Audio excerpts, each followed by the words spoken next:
JD5, a gruesome elbow injury. I've got it on my Instagram. If you're squeamish, don't watch it. But if you want to see it, I have the injury on my Instagram. JD5's elbow twists and essentially either snaps or is dislocated in a way that's going to put him on the shelf for a while. The hits just keep coming. The injuries, we have the ACL injury to Tucker Kraft, the elbow injury to Jaden Daniels. One thing that was absolutely phenomenal tonight was Jackson Smith and Jigba. We also have the waiver board. We're going to go over the top 10 or week 10, top 10 waiver pickups for week number 10. And we'll cover everybody from the obvious Manungai, who's available in 30% of leagues, surprisingly. I know that in many of your leagues, you're not going to have the luxury of getting Manungai, but he is out there, so we have to touch on that. Loveland available in roughly 70 to 75% of leagues. Darnold available in over 40% of leagues. Parker Washington available in 75% of leagues. We're going to break down all of that and more. The Fantasy Football Show, week number 10 waiver wire show. The Jaden Daniels breaking news show. The JSN celebration show begins right now. File on in. Live from the FantasyFootballShow.com studios. It's the Fantasy Football Show. Live! Monday through Friday, 8 p.m. Eastern. Smitty is also live whenever news breaks. So, it's unfortunate, man. I mean, Jaden Daniels is having trouble staying healthy, number one. The entire team is cooked when he's not out there. Debo's as good as Shelvin, if not even worse. Ja'Cory Cross-Merritt completely used improperly, and when he gets a shot, he doesn't even know what to do anymore. He's so nervous. This entire team is falling apart. It's done. Put a fork in it. It's cooked. 2025 Washington Commanders cooked. Absolutely. Seattle, on the other hand, looks like a phenomenal, well-oiled machine that can win on the road.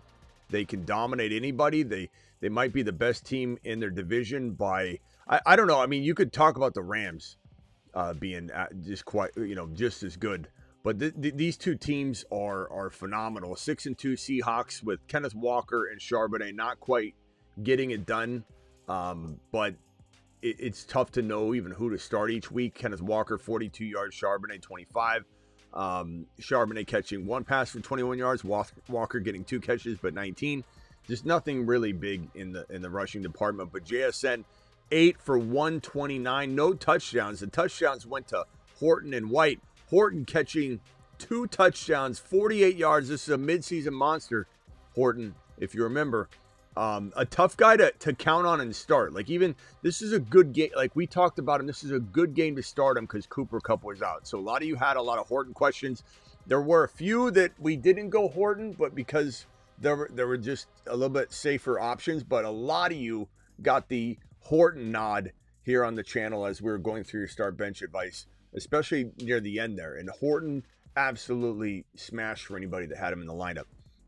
I forget who it was that at the end of the show, last show, said that they were potentially they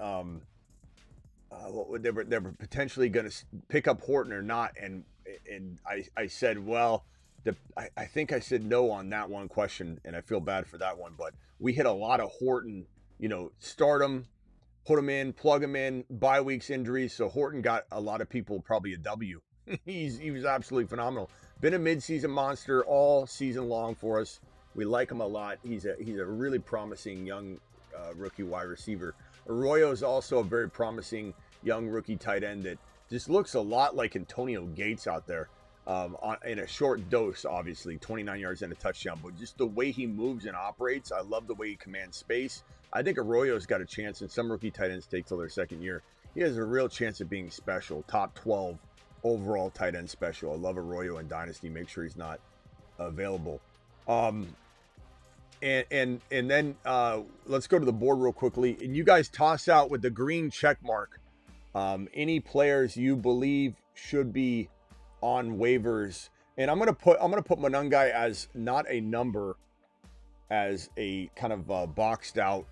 Make sure he's not available in your league. I don't think he's worth calling the number one ad just because it is roughly 25 to 30% of leagues, depending on the format.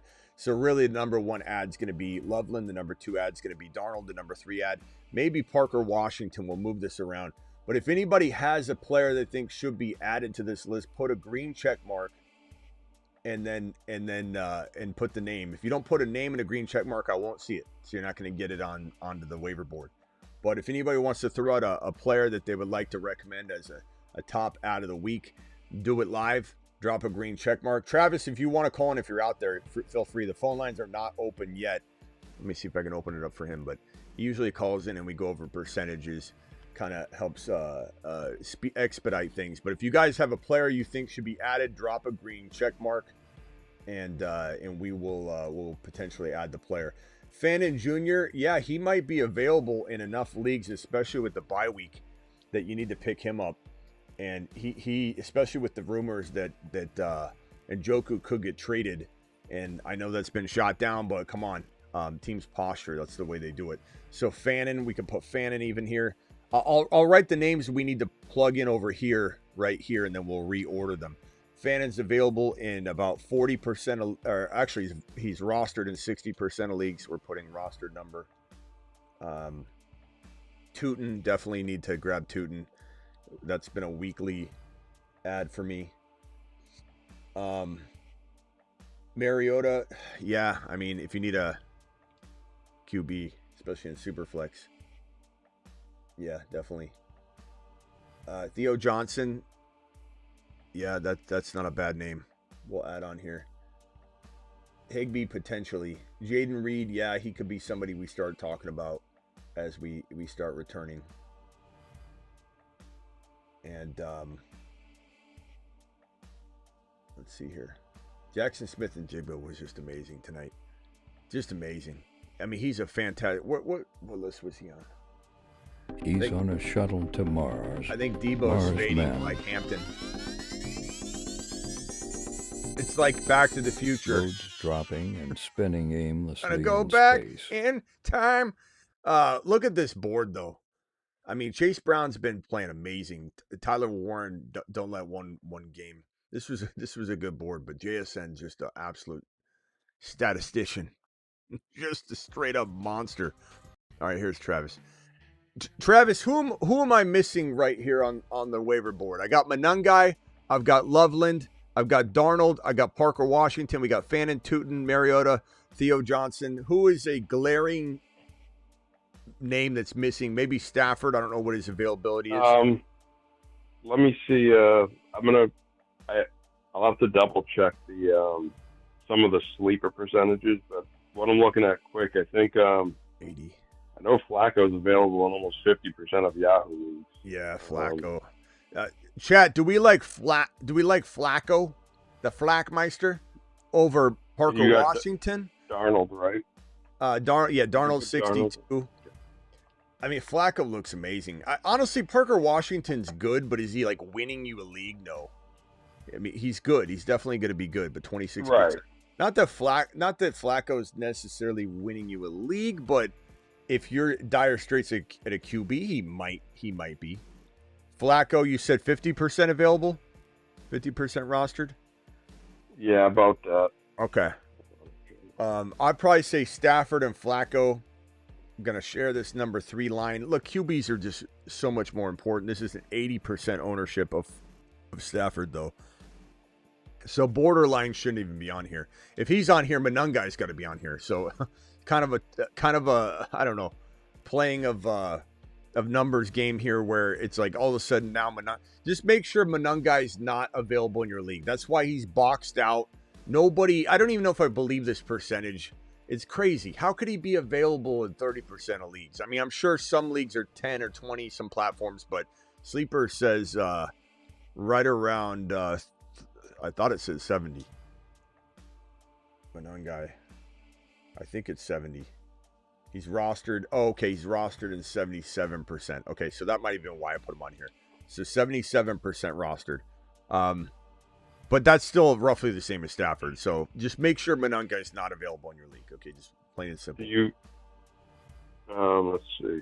And Horton Horton, you want to put Caleb on?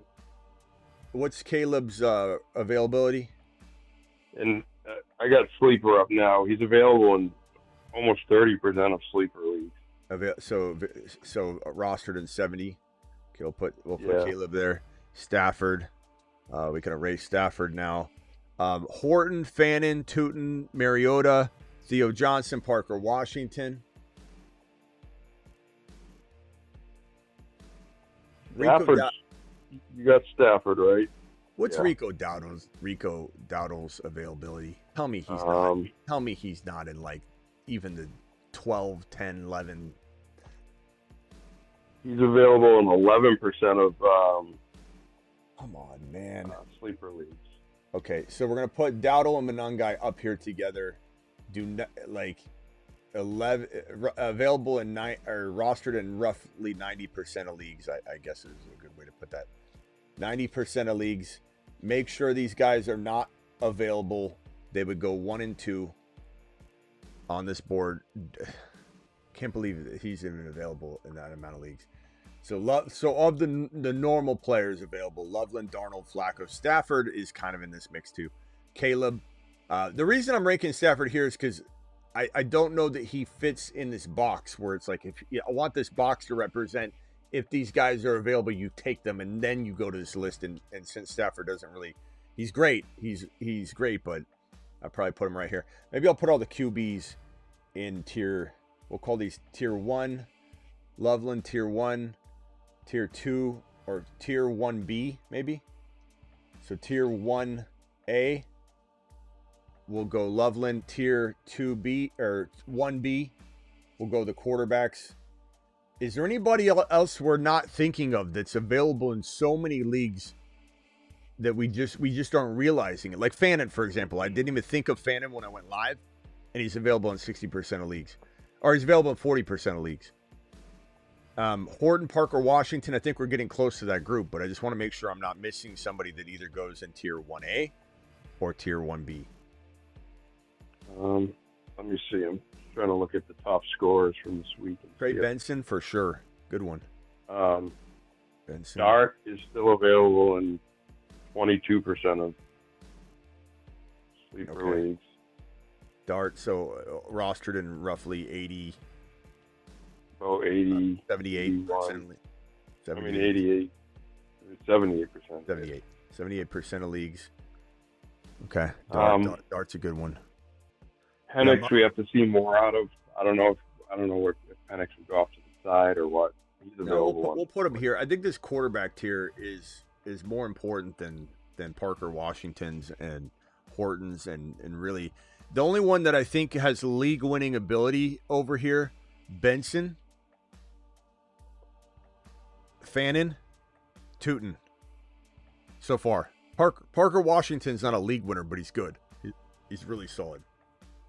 Bigsby, sure. I don't know if he's league winner, but definitely like a great cuff. I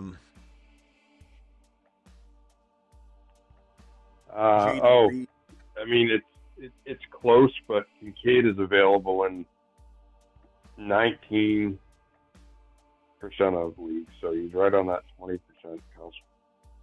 Okay, hold on. Loveland 27. Let me move him down so I have room. Loveland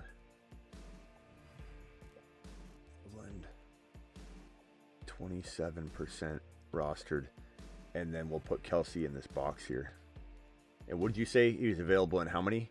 Or how many is he rostered? Kincaid. 81%. So he's right on the edge. Okay, so 81%. So guys, is this clear? 81% rostered. We can write it. 81% rostered. Kincaid, make sure these three guys are not available in your league. They shouldn't be. These percentages are high. Loveland, Darnold, Flacco, Stafford, Caleb, Dart, Penix. Okay, so we have on the grab bag side, the blender, Jaden Reed, Parker Washington. What's Benson's roster percentage? Gadsden's not available. There's no way, bro. Benson is owned in 64% of sleeper leagues.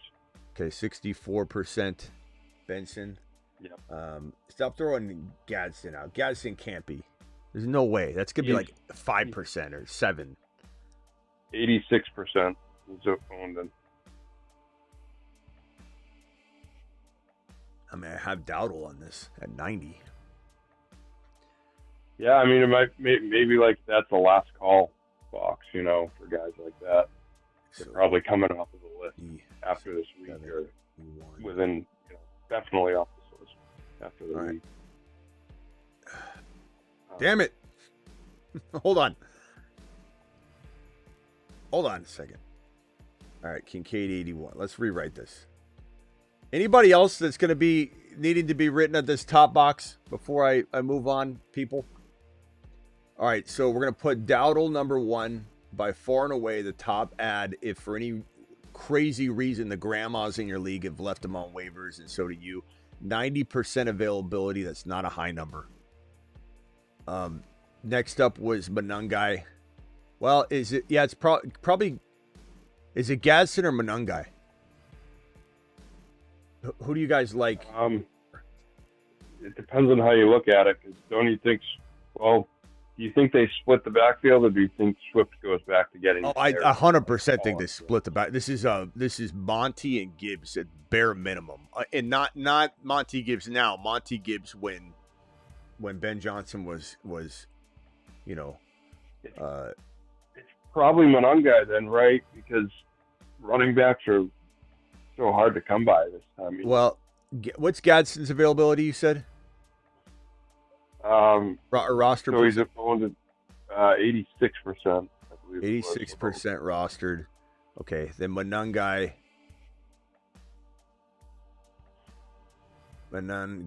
is rostered in, I said 77. 77? Okay. 77% of leagues. And then Kincaid was 81. Oops. Hold on. Kincaid 81%. Okay, so this box is you're in a crazy grandma league. 1, 2, 3, 4 in that order. If they're available, that's who you pick up. That's who you pick up. The actual regular people that live in the world that don't play in grandma leagues. If you're not in a nursing home league, this is a nursing home league. If you're in a nursing home league, these are the 4. If you play in a normal league where people are not in comas, Loveland, Darnold, then the quarterbacks, just because it's such an important position. Like if you don't need a quarterback, you could move on to the tier 2. But you know, there might be some trade value here. Quorum, definitely Quorum.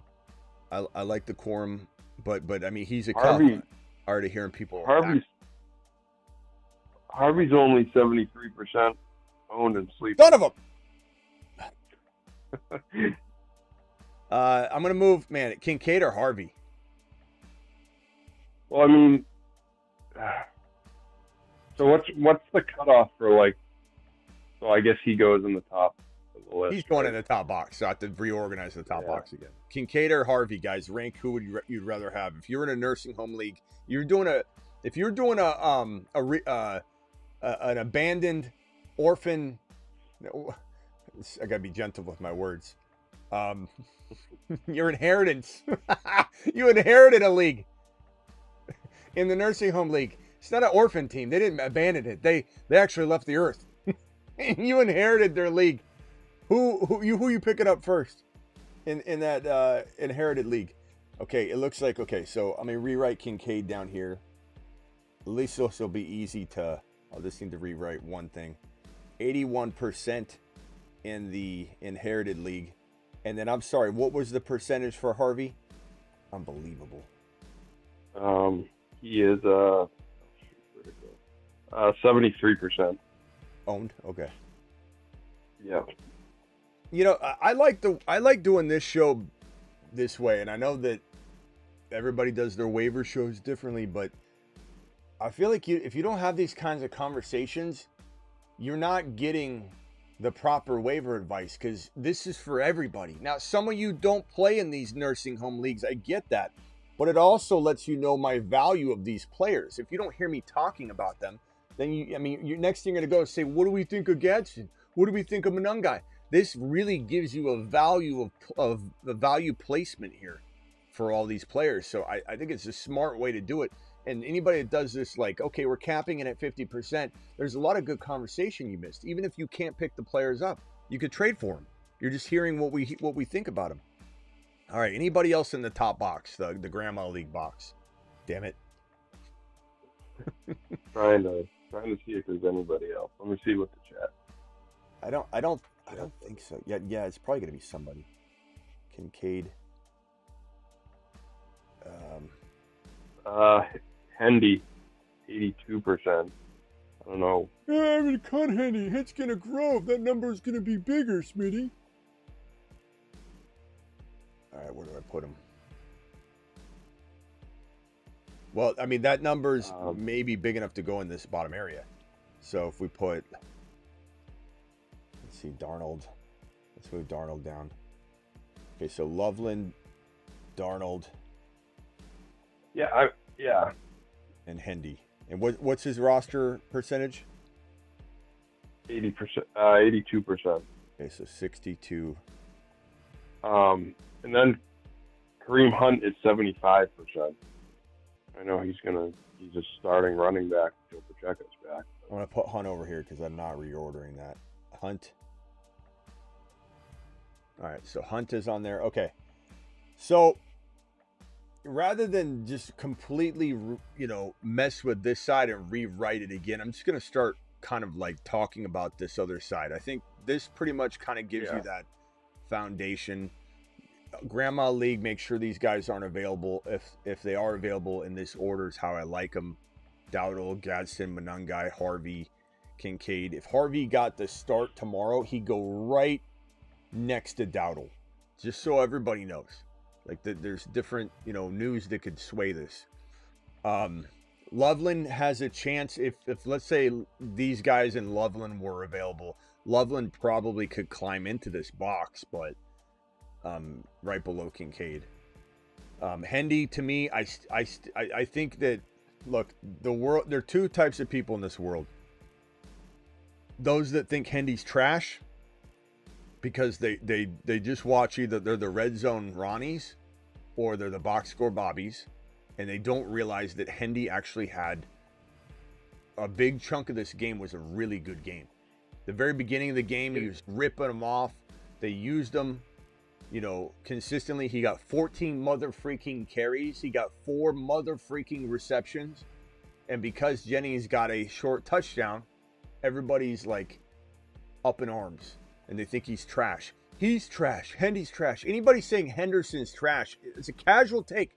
It's a casual take.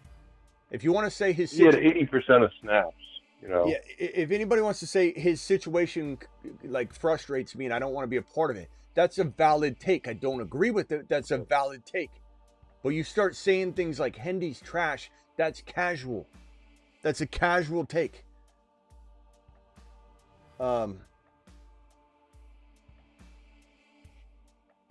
Yeah. So anybody else I'm missing here? Don't think so.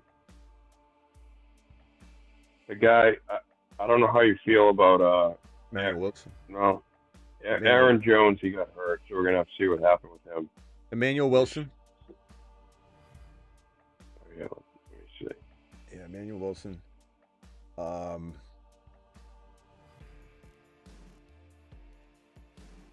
AJ Barner. Emmanuel Wilson is owned in 24% of leagues. Barner is owned in 24% of leagues as well. Yeah, I think we're good now looking them up. I think we'll just talk about them now. Just because, I don't know, they're going to be available in enough. So Barner, bam. Come on.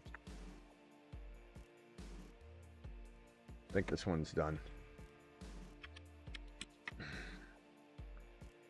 I swear I go through these pens like it seems like one every 3 days now.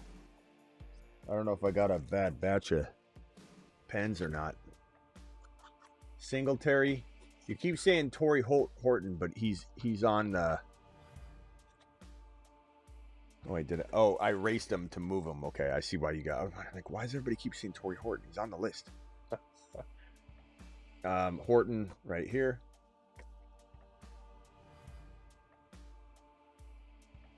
Okay. So let me move Flacco, Stafford, Caleb, Dart, Penix. Flacco, Stafford, Caleb, Dart, Penix. Let me just rewrite this. Okay, so Flacco, Stafford. Jeez, this pen's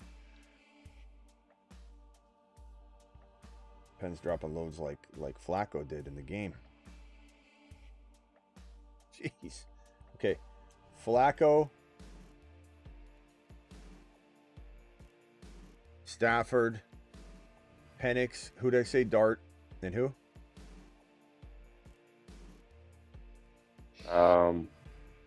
You're Caleb. Caleb, yeah. Caleb. Who I would probably rank last. Or you could waver between Penix, Dart, and Caleb all you want. I'm fine with that. Okay. So after this, in tier 1B, below the quarterbacks, if you need a quarterback, if you don't need a quarterback, then I think you could go Horton. I think you could go Park Wash. I believe you could go Benson here in tier 1B. Personally. Yep.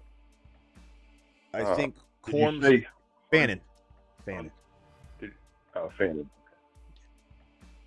Is Hunt owned in too many for you to put him up there? He's a 75%.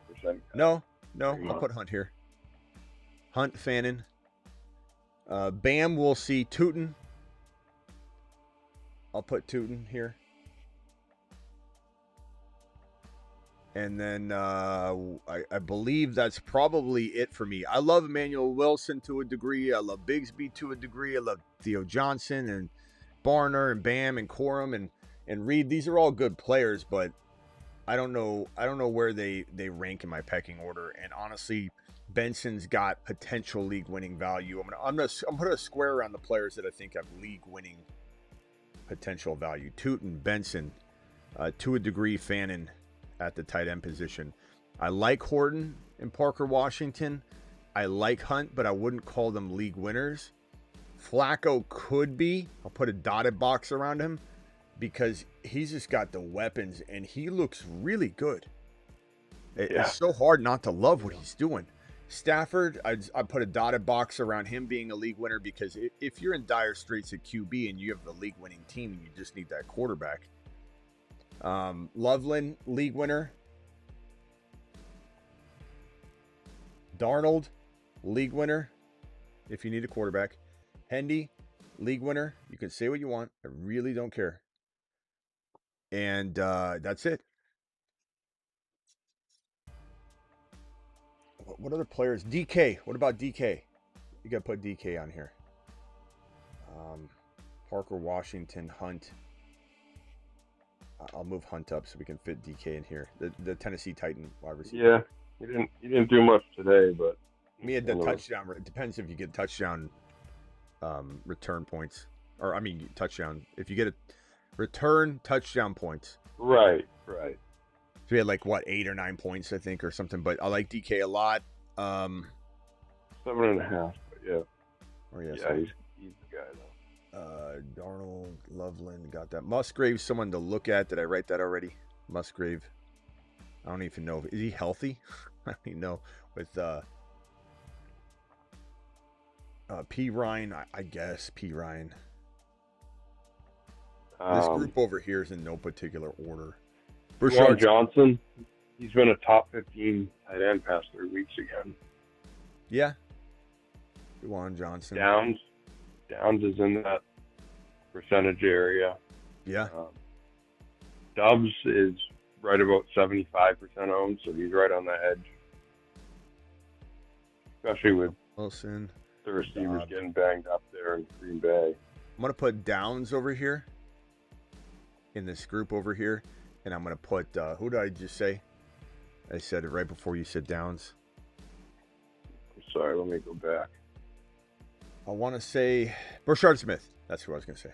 So, because he hasn't played yet, but Brashard Smith might be here. He might fall off. Brashard Smith. This feels pretty good. I don't know that there's anybody else that Wan'Dale Robinson. Sure, if he's available in enough leagues, I suppose. Let me see. He is. He's only available in 15%. He's 85% owned. All right, we'll leave Wan'Dale out. Dart's on here already. Alec Pierce, I think, is who you're saying. What a Pierce. Mark Andrews is a 75% owned guy. I don't know how you feel about him. Really? Huh. Yeah, I mean, he deserves to be over here. And JMO is available in 17%, so just keep an eye on that. What? JMO? Yeah, he dropped. Well, I mean, coming into this week, he was wide receiver 53, so a lot of people were giving up on him and looking forward to the rest of the year. So I'm putting he got dropped quite a bit. And over the bye, they dropped. Putting a league-winning box around him just because at a wide receiver 3, and St. Brown got banged up today. There was some fear that he was going to be hurt, and he ended up coming back. But I love JMO. I'm fine with JMO being a quiet Tootin Benson Fannin category league winner, even if it's just picking up your wide receiver 3 spot, and just if you could take that to the moon, you can take that to the bank. What a letdown. Why is JMO a letdown? Slim, you had a touchdown, and I mean, it was a nice day. Loveland, Musgrave. Loveland, bro. You can see, I think Travis hung up. You can see Musgrave over here. Who asked that question? Loveland or Musgrave? The private pile. Private pile. You can see Musgrave over here. Private pile. You can see Loveland over here. Read the room, private pile. Give me 10. Give me 10 push-ups, private pile. Hunt. Let me rewrite this. All right. Yeah, man, this looks pretty good. This is my week number 10 waiver wire board. Week 10 ads. You want McCarthy up there somewhere? JJM? Yeah, we'll put JJM here. I know it's kind of a mess, guys. I'm sorry, but it's just a way, I think, to work it out or penciling it out. If you just looked at this board randomly, you might be like, what am I looking at?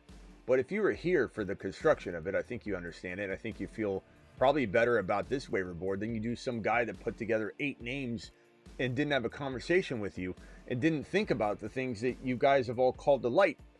You know, the fact that I didn't think Harvey was available in as many leagues as he is in. If I made a one-off waiver video and said, here are my 8 players to pick up, you'd be like watching going, this guy forgot this guy forgot this guy. Look, this is all done on the fly. I'm literally, going live after the afternoon games, and I have to watch the games. I can't just work the whole time that when I'm watching, or I can't focus on my job, which is watching football. So I come in here hot, unaware of what is even really going on news-wise as much as anybody, even though I'm checking it and I've got all my different alerts. I'm still trying to put the pieces together and let the dust settle. And honestly, I think that, if you come in late and see this and you don't know what you're looking at, just rewind it. This grab bag over here, if I had to just organize it real quickly, I would say, honestly, Bam may or may not have great value. We'll see coming out of tomorrow's game. But I think maybe Andrews at tight end is really good value here. I think Emmanuel Wilson and Bigsby are really good cuffs. I don't know that anybody here in Quorum as well. I don't know that anybody here feels like they're league winners. I don't think there's any hidden gem unless Bigsby gets in and starts games. Unless Quorum gets in there as the starter because Kyron gets injured. Those are probably, and because of that, those are probably the 2 most valuable, hidden gems maybe over here. Everything else is just kind of filler, week by week filler, Injury and bye week filler. I don't think Musgrave's necessarily going to step in and explode. Who knows? But over here, there's still a lot of good talent. I don't remember, and ignore the Dowdle, Gadsden, Monungai, Harvey, Kincaid box. If they're all gone in your league, you play in some amazing league. Everybody should be so grateful to have you in their presence because you don't play with peons. You play only with kings and queens. Then ignore the box. But you need to look at it. You need to go make sure that because your league could still be really good, but you have small benches. You could still have a really competitive 10-man league with small benches on top of that, and you have no IR spot because your commissioner is an idiot. And so you've had to carry these injured players, and you had to let Monungai go or something. So check your league. Someone's going to come in here and be like, hey, Monungai's not available. He is. We have the number next to it. He's available. He's rostered in only 77% of leagues. So we have the number sitting right in front of you. You can't, when people come in and say something like that, he's not available. It's right in front of your face. He is available. Dowdle's not available. He is. In 10% of leagues, he is. I have the number right in front of your face. I don't know why you're asking the question. I really don't. It makes no sense to ask the question or to make the statement that he's not available. Loveland's not available. He is. He might be more available than Dowdle, but Dowdle's still available. I can't help you play in such a glorious league. All right, go ahead, Travis. Just the other two, just because running backs are hard to come by. Spears is basically at a 50-50 split on snaps now. I like that. Pollard. And Aaron Jones, they think he'll play next week. He was 9 for 78 on the ground with a couple catches, so that's another one to watch. All right, I put Spears. You can't read it. Hold on. I need more. I need maybe a fine tip marker for this session. Spears, and then I'll put Aaron Jones over here. A. Jones. I think I'll double check the chat, but I think that's probably pretty good. A lot of people keep saying Alec Pierce, but pretty inconsistent. Why do they keep saying that? What did he? Did I miss? He had 13 targets. That's why, and 115 yards. I thought he had like 70. Yeah. He had a good day. Yeah, we'll put him on here for sure. I mean, I'll be honest. That number slipped past me. I don't think I saw the yeah. Must have got. You just have to know where you're getting with them. Because I'd say wide receiver 14 so far this week, wide receiver 43 before, 22, then 46. Certainly should be 41. Oh, DJ Moore. What's his availability? DJ Moore. I bet you he got available. People gave up on him. I know that. Oh, he's still 87% roster. So. Okay. Yeah. No, DJ Moore doesn't qualify. No. All right.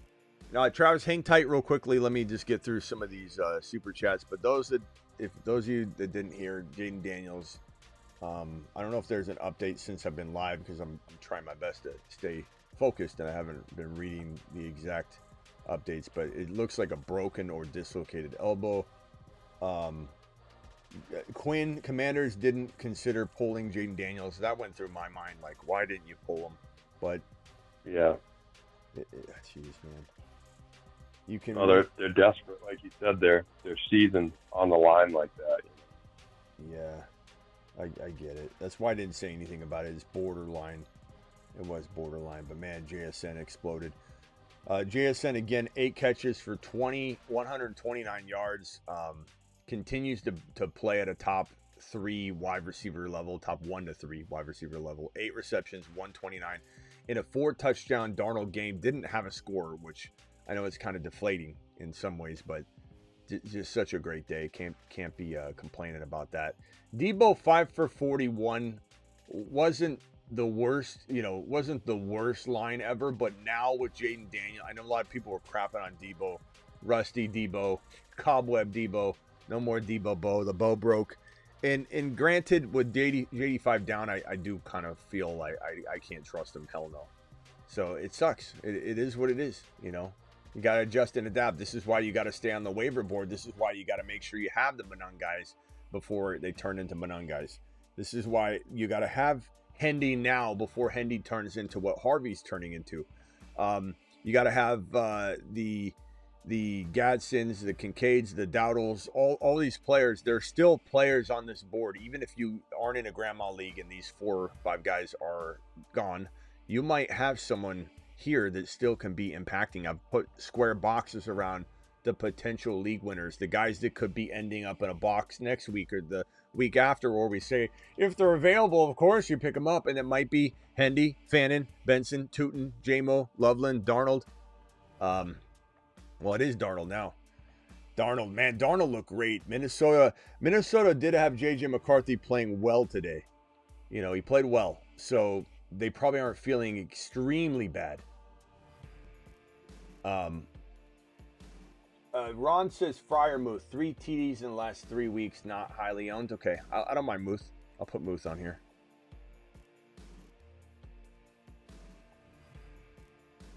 Muth for sure. All right, hang tight, Travis. Let me go through. So again, that's the news. Jaden Daniels, massive elbow injury.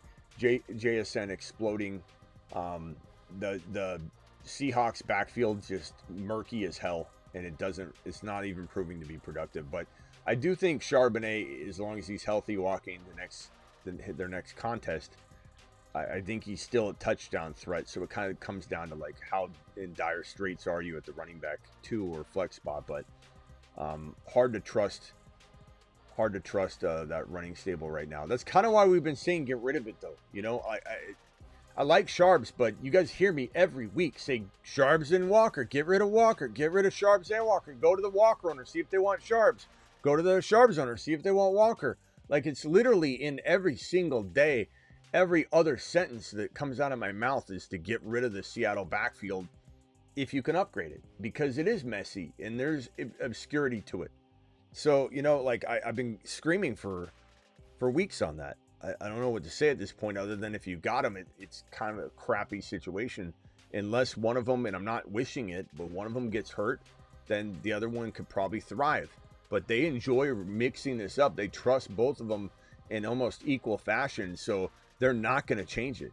They've made it abundantly clear. Like you said, they're not going to trade them as long as they're winning, because why would you?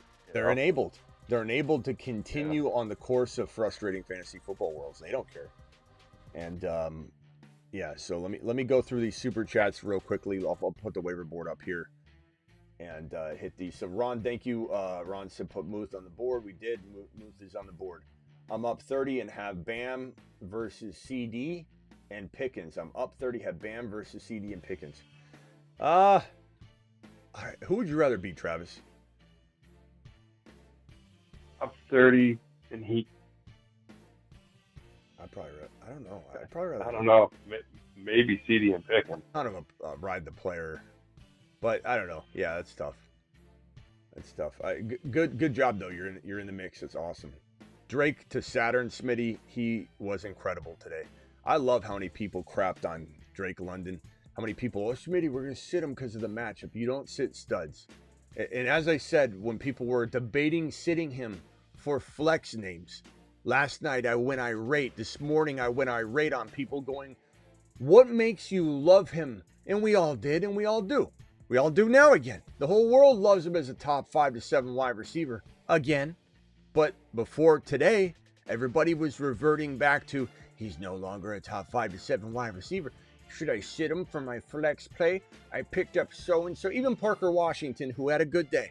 But should I pick up Parker Washington and start him over in London? When literally the week prior, he was everyone's golden boy. People jump off the London train as quickly as they jump on. And it's kind of frustrating to watch. It's very trendy. It's a bandwagon approach. Oh, London's great now. London's bad. London is a monster. London always has top 5 wide receiver upside. He lives in a sporadic world. And yes, next week, Penix could look pretty bad, and they could not throw to London. That's just kind of the volatility that London lives in. But London's amazing. And London's an absolute... Anyone who doubts it that didn't watch the game, go watch today's highlights. he single-handedly took over that game for like a quarter and a half. He had 3 touchdowns. You know, If anybody's unaware. Just the ability to do that.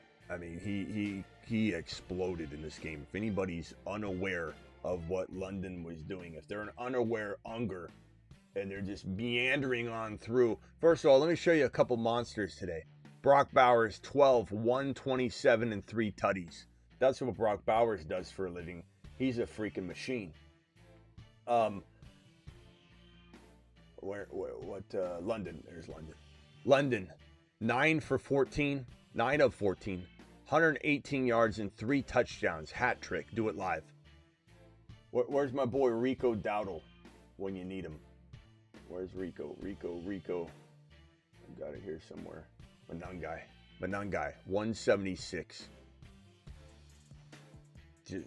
He's one of these waiver wire guys we talk about every week, and there's still a couple left. There's still a couple potential. The Tootin, Manungai was Tootin several weeks ago. You're missing out on that one player. I'm telling you. And where's my Dowdle? See if I can find it. Dowdle, there it is. Look at this guy. 130 yards and 2 touchdowns. Freaking monster. Little monster. Bowers, I had the Bowers stats. Like I said, Bowers 3 look at this. Look at these monsters. And these are all show recommends this week. Brock Bowers, 3 TDs, 127. Drake London, 118 and 3 touchdowns. Manungai, 26 and 176. Rico Dowdle, 130 and 2 touchdowns. Just explosions. A lot of complaining Caleb's and haters in the beginning of this chat. Or Smitty's I saw your comment, bro. Smitty's taking a lot of L's. It's head scratching to me when people expect you to be 100%. I still have people that come in here and go, Ollie Gordon, you missed on Ollie Gordon. Really? You want me to give you more? I've missed more than just on Ollie Gordon. You think that hurts me? You think that pierces the armor? Oh, Ollie Gordon, you missed on Ollie Gordon. First of all, I didn't miss on Ollie Gordon. Ollie Gordon hasn't been used, and he's always been that sleeping giant that's got that built-in league-winning potential if H-N ever goes down, and we don't want H-N to go down. But can you imagine? Oh, Smitty, you were wrong. You called Hendy a stud, and he wasn't this weekend. What do you think I do? Is that all I do? Is that all I am to you? Is a Hendy propaganda artist? Am I doing any other things on Monday, Tuesday, Wednesday, Thursday, Friday, Saturday to prepare you for Sunday?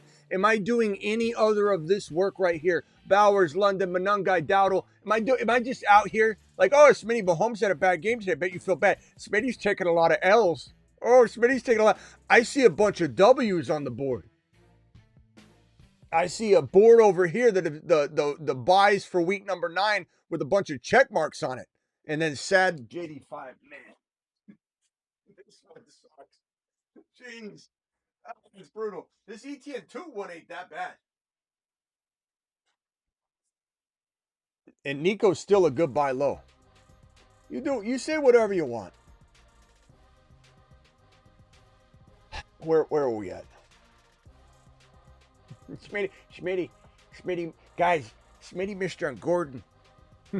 Let me know. I can give you a longer list than that if you'd like to trash talk me. Because the Gordon one, that's nothing.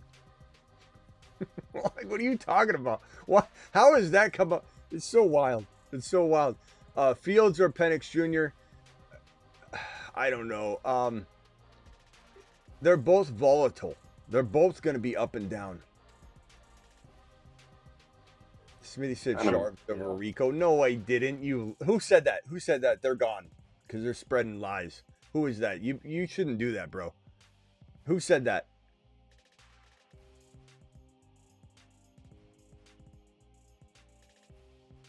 Who said that? Rob M. Who said that? Rambo. You said start Sharp over Rico. See you, Rambo.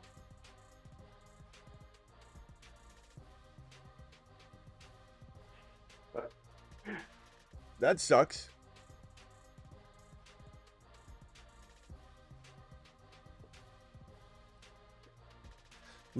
Literally been talking about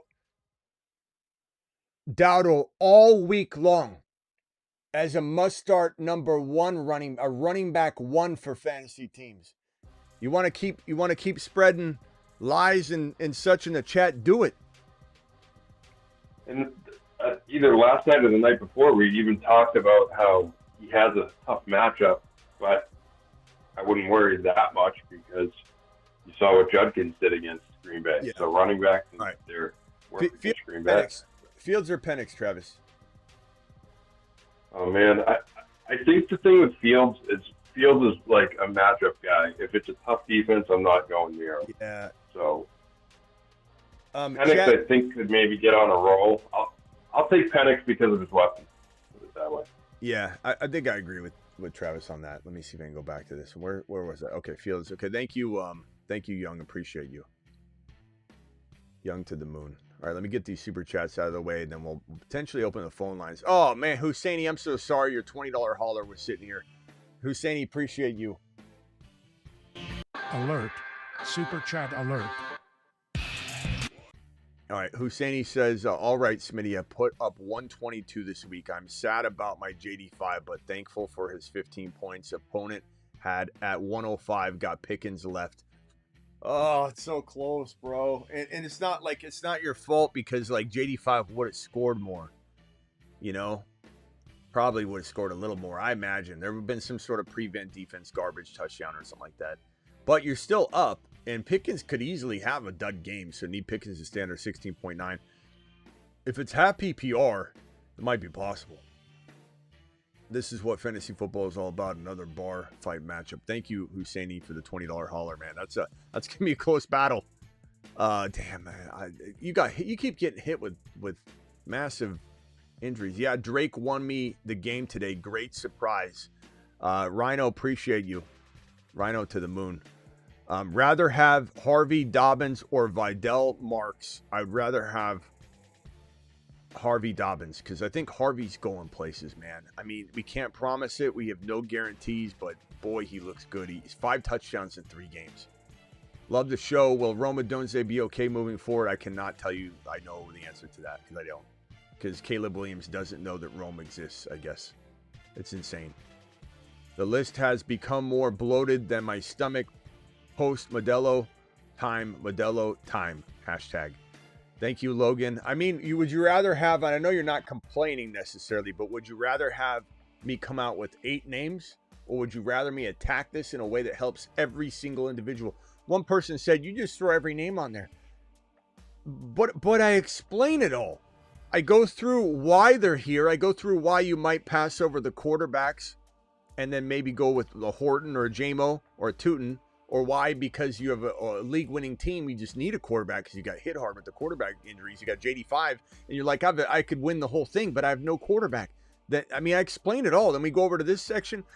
I'm not saying you're saying that, but it's like Grandpa said. You can please some of the people all the time, all the people some of the time, but you can never please all the people all the time.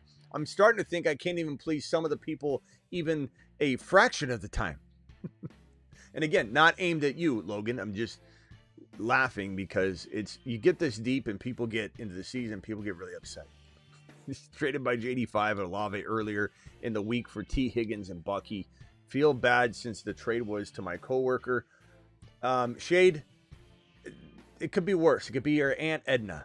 You know what I'm saying? Like, boo-hoo for him. You made a good trade. I'd feel worse if it was happening to you. Kincaid is available in my 8-man league. Who do you like rest of season? Ferguson, Kincaid, or Loveland?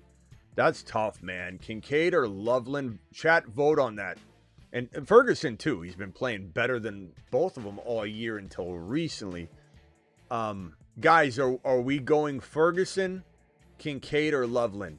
I venture to say Loveland might be the flavor of the week and capable of being the flavor of the week again.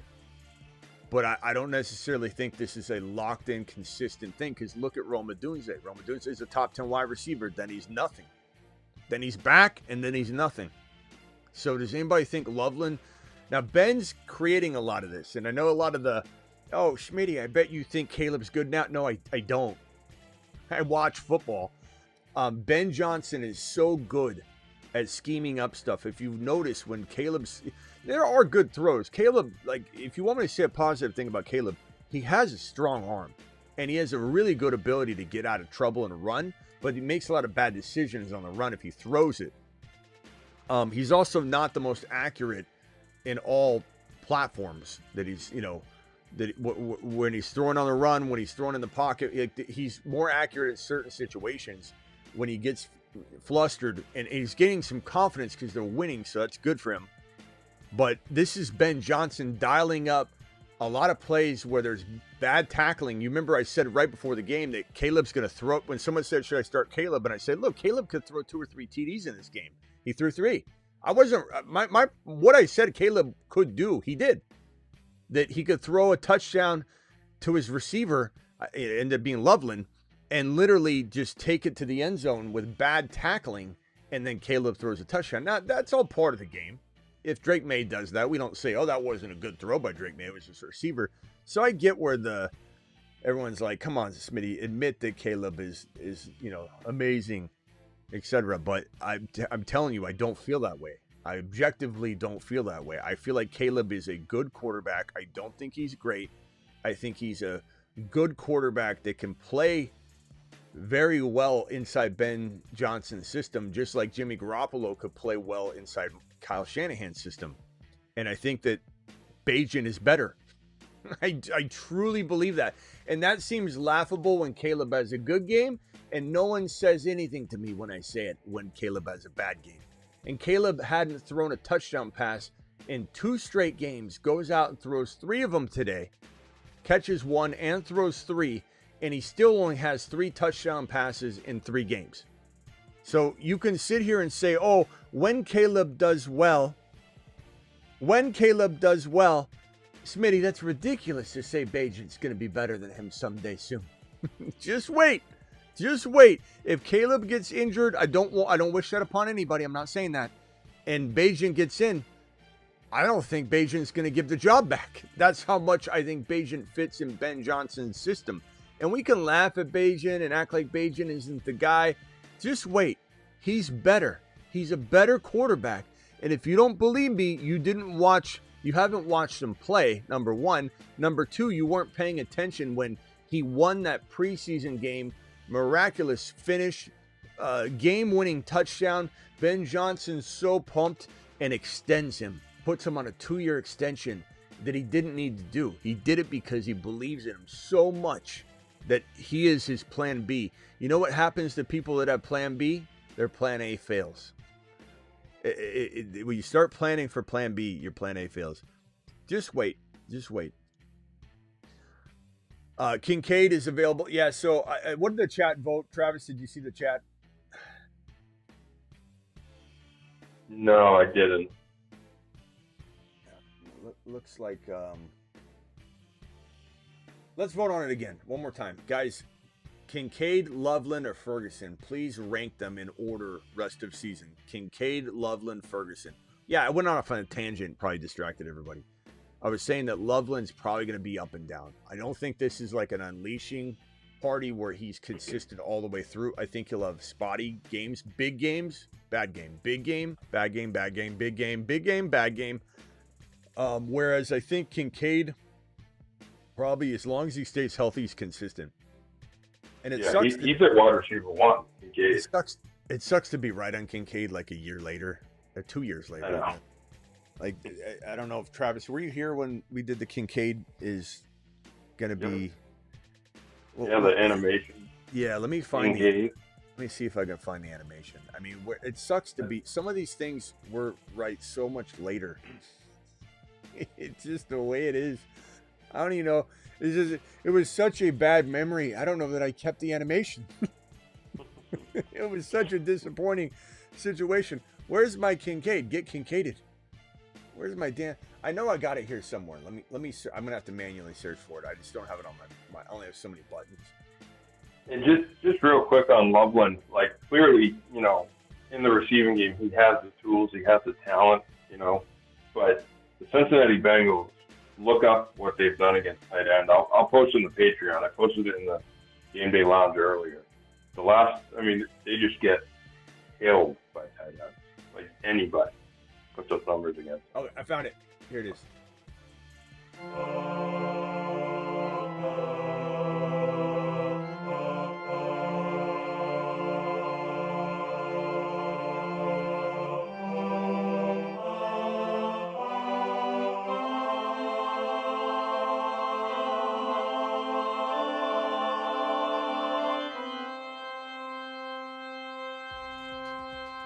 Get Kincaided. Yeah, so, that was 2 years ago, and it's nice to see him doing it, but it's kind of like the Javonte Williams call. I probably was higher on Javonte Williams than any single content creator on planet Earth. I can almost promise you that. If anybody's been riding with me for the long term on the YouTube channel, you know how high I was on Javonte. And he tore his ACL. Look, Javonte, I have a knack for this, and I think it's because sometimes a player overcomes the situation, sometimes they don't. And I love Javonte so much that I didn't think he was going to share carries. If you remember, the Javonte situation it's exactly like the Henry situation. The Henry situation and Javante's situation was kind of exactly like the Bijan situation and the Harvey situation. Like, these things follow me.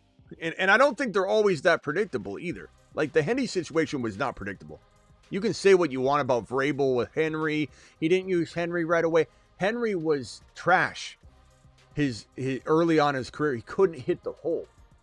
And again, I know you think some of you new people think I just say this, but no one was higher on Henry than I creating content. I actually have the video.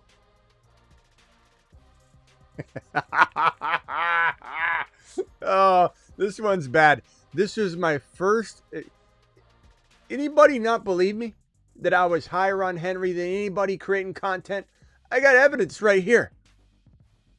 I got evidence right here. Because he was being cut left and right, but your boy started sounding the alarm in 2018 or 19. All right, here it is.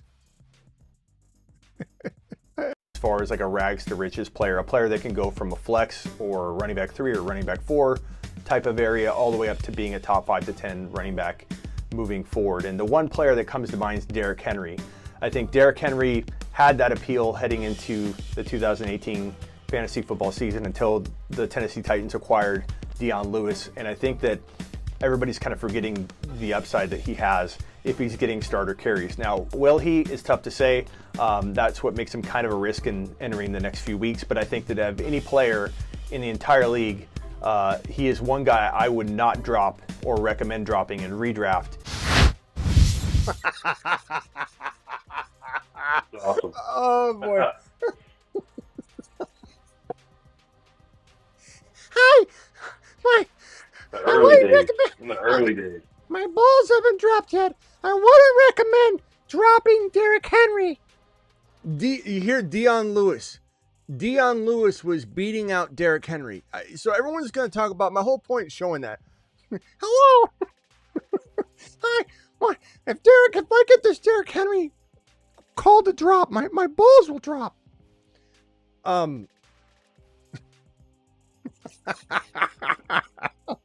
Anyway, I don't want to hear I wasn't higher on Derrick Henry. That's when people were cutting the man. And I said he's my number one player to go from rags to riches. So and if Ron Navy's out there watching, he thinks I'm some Henry hater. I was the highest on Henry creating content, period. Because I said he was my number one rags to riches player when people were cutting him. But my whole point was, where was I going with this? Where was I going with this? I think Kincaid and Javonte. Can you imagine if the boys never dropped and I just kept talking like that? Hello? How'd you guys find me? Well, there was this guy that used to do the show that had a real high voice, and then Smitty took over for him. I think it was his... Hello? Look, Javonte. Javante. Oh, I was saying it follows me everywhere. So it's not that Vrabel was predictable because of Derrick Henry. Derrick Henry didn't hit the hole, and he figured it out. He had a lot of people work with him. Smitty Mouse. Hello. Hold on. Let's do that. Let's hear the beginning real quickly. Hold on. Don't drop Derrick Henry. What year was this? 2018.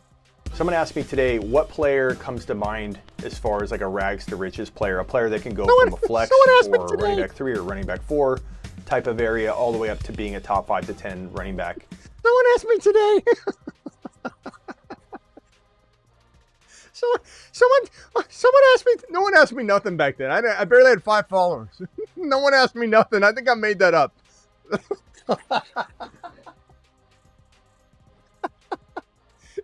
One of my followers, I had 4. He didn't really ask it, but he wanted to. I think he was gonna ask me that. Oh, we got a sponsor. It's my dad. My dad's supporting the show. All right. Anyway, my point is, I don't know why. I'm supposed to be answering super chats here. But Derrick Henry, Javante, Kincaid. That's where you're right, Travis. We were talking about Kincaid. Kincaid was supposed to be our darling 2 years ago. We were damn early. Javante was supposed to be our darling. We were damn early. Henry was supposed to be our darling. We were damn early. Hendy and Harvey supposed to be our darlings. We are still damn early. Okay? It happens. Bijan, no one higher on Bijan than this channel, than us, collective. Nobody. And we take the L. His rookie year, running back 9, not good enough. What I called for, being a top 5 overall pick, Bijan did not deliver. That's on me. That's a take a lap moment. I failed everyone. I failed you his rookie year. I failed you. I said Bijan would be top 5 his rookie year. He was 9. I failed. Doesn't mean you lost your league necessarily, but you had a little bit of lost value in that. This happens.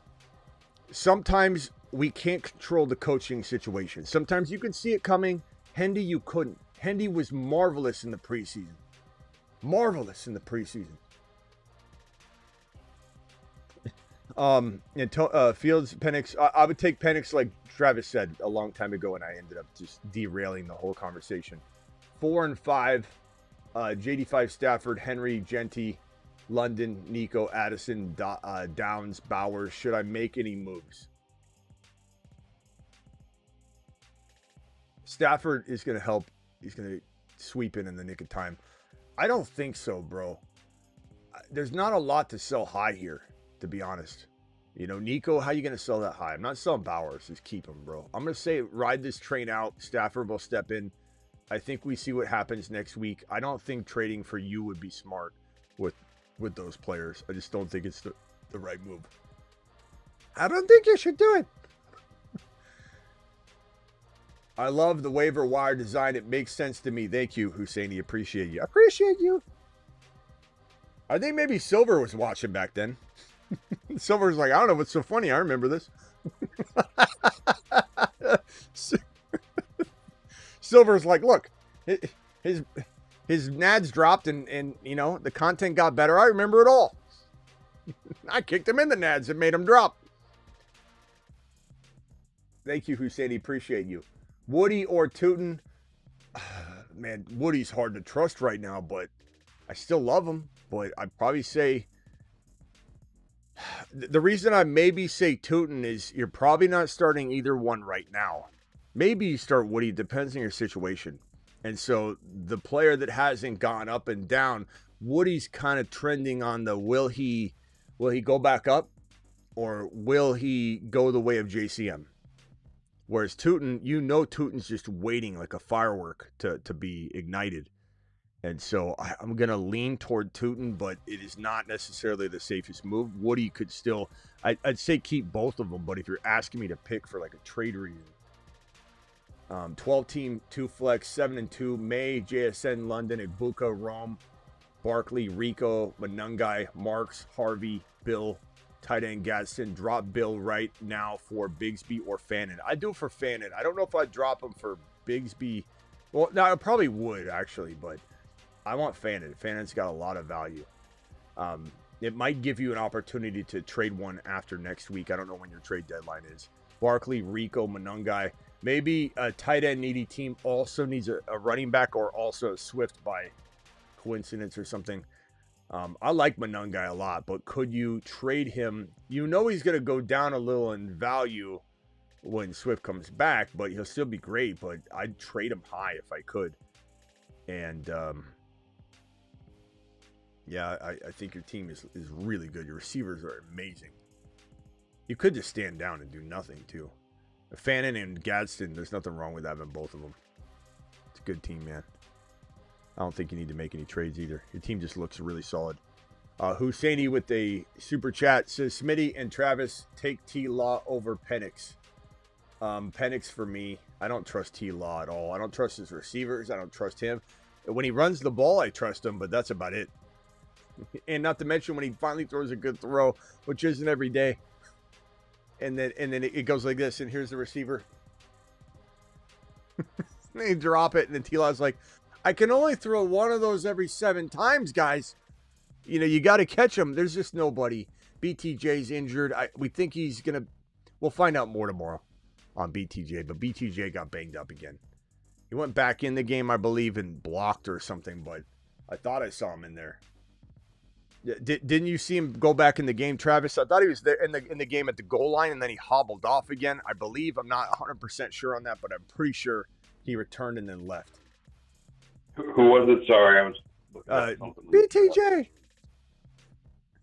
Oh, I don't know. I missed it. Yeah. Anybody in the chat see that? I think he came back in on like a goal line situation, and then I think then he went back out again. So we'll see if BTJ's injured, but I can't trust T-Law at all. I just can't. Penix Jr. at least has weapons, like Travis said. 2 QB Mando. Guy wants 2 QB Mando.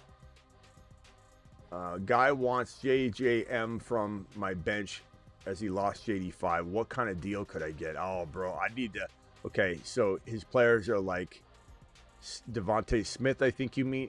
I think you're calling here. It's, again, confusing when you say Smitty and you're talking about Devontae Smith because I don't know if that's actually talking to me or... So I assume that's Devontae Smith. JJ, Hendy, Higgins, I could get... I think I could help. Honestly, like Higgins would be okay, but I think you could try and get JJ. I would take Hendy, Higgins, or JJ. I don't know that Devontae Smith I would do. I like Devontae Smith, but he's kind of a volatile player that, like, at one moment you're starting him, you're happy, and the next minute you're, like, subbing him out for somebody. You're like, I picked up, Horton, and he scored. Should I put him in? Or, and I don't want you to trade away this quarterback piece for something that could be teeter-tottering on wide receiver 3 material later. I like Smith. He's played really well this year, Devontae Smith, but I think he's just saying what players he has players like. No, I think he is using Devontae Smith.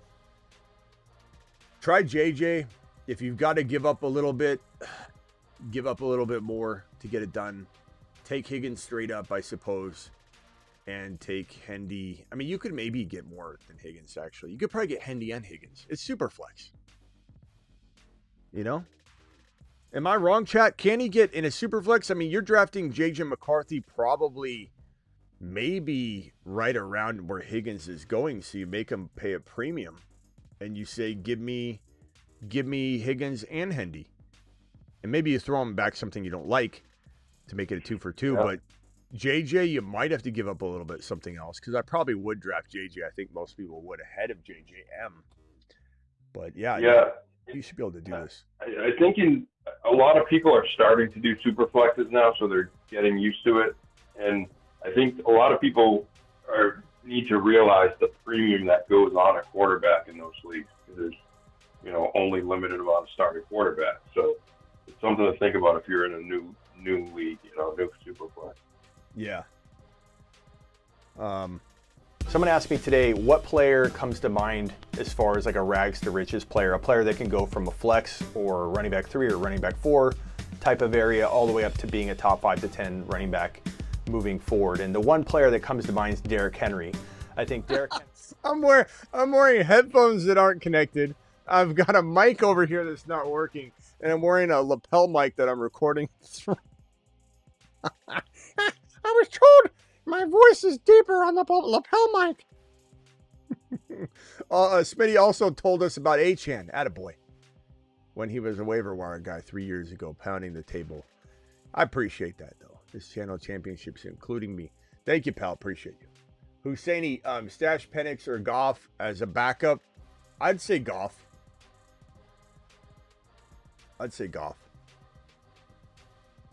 Travis, would you say Goff over Penix? Yeah. Nix is my new starter now that JD5's down. Yeah, his offense is good too. They both got good offenses, but Goff is a little bit more. What's the right word? It's yeah, that, but also like I feel like he's propped up better. I feel like Penix Jr. He does bad. He can't. When he does bad, the offense can't do good. If Goff doesn't have to do good for the offense to do good, Gibbs could take over.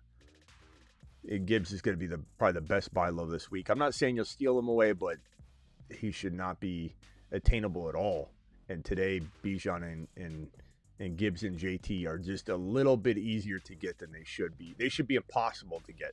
They won't be impossible to get. They'll cost, but they will not be impossible to get. Sent my T-Mac plus JMO and Booty for Darnold. And by the way, that video was, I want to say 7 or 8 years ago. It's not it must have been 2018, right? Yeah. 2018 when he broke out towards the end of the year. But that was 200-yard game. That was literally my first, I think that was my first ever video.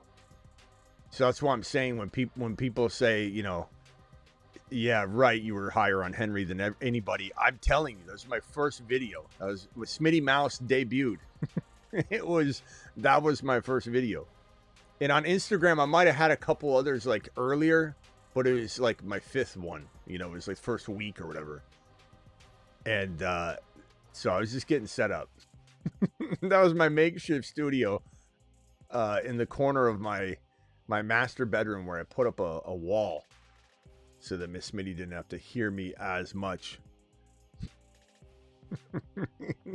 And I had and I had Silver watching. There was a Silver Rapture and Matta and Silver Rapture where I had 2 follow. If I was lucky, they both show up at the same time. If not, I'd have one. I'd have one for replay views, and the other would be there live. Hi, Silver. I mean, hi, guys. Somebody asked me. Not really, but if someone did, I don't know how many followers yet. But if I did have followers, someone would ask me, "Who's your favorite Rags and Riches?" Everybody's dying to know. The views, I've 47 views in 3 days. Everyone's dying to know what I think about my Rags to Riches player. Oh, man. And Miss Smitty's probably on their side going, oh my God, this is bad. We're doomed. We're doomed. Hey, Miss Smitty, how do you feel about the new venture? I don't know. It sounds like Mickey Mouse back there talking about a guy named Derrick Henry and Rags and I don't know what the hell he's saying. Somebody asked him. I haven't heard anybody ask him a question yet. Oh.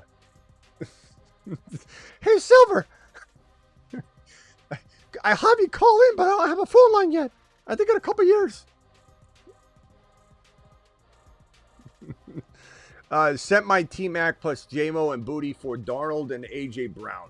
T-Mac, JMO, and Booty for Darnold. I take Darnold and A.J. Brown. And then I try and flip A.J. Brown. We don't know what is in store for him for week number 10 yet, though. So it's a little bit risky, but I don't know. T-Mac. What did T-Mac finish with last? He didn't have a huge game. Yeah. Like 40 yards or something. I got him right here. He ended up with 4 for 48. Mm-hmm. Yeah, I'd take the Darnold, A.J. Brown side. And if anything, if you don't need Darnold, you can maybe trade him. Big Sammy D jacked the refs smelling salts and then proceeded to score me the exact 36 points needed for the win. Nice, man. What a crazy week. Thank you, Al. Appreciate you dropping that, and hopefully that advice helped. Saquon Pittman or Bowers Keenan. Wow, I'd probably see Saquon Pittman. And that's saying something coming off that Bowers game. But I guess it depends on your running backs too, though. But Saquon, to me,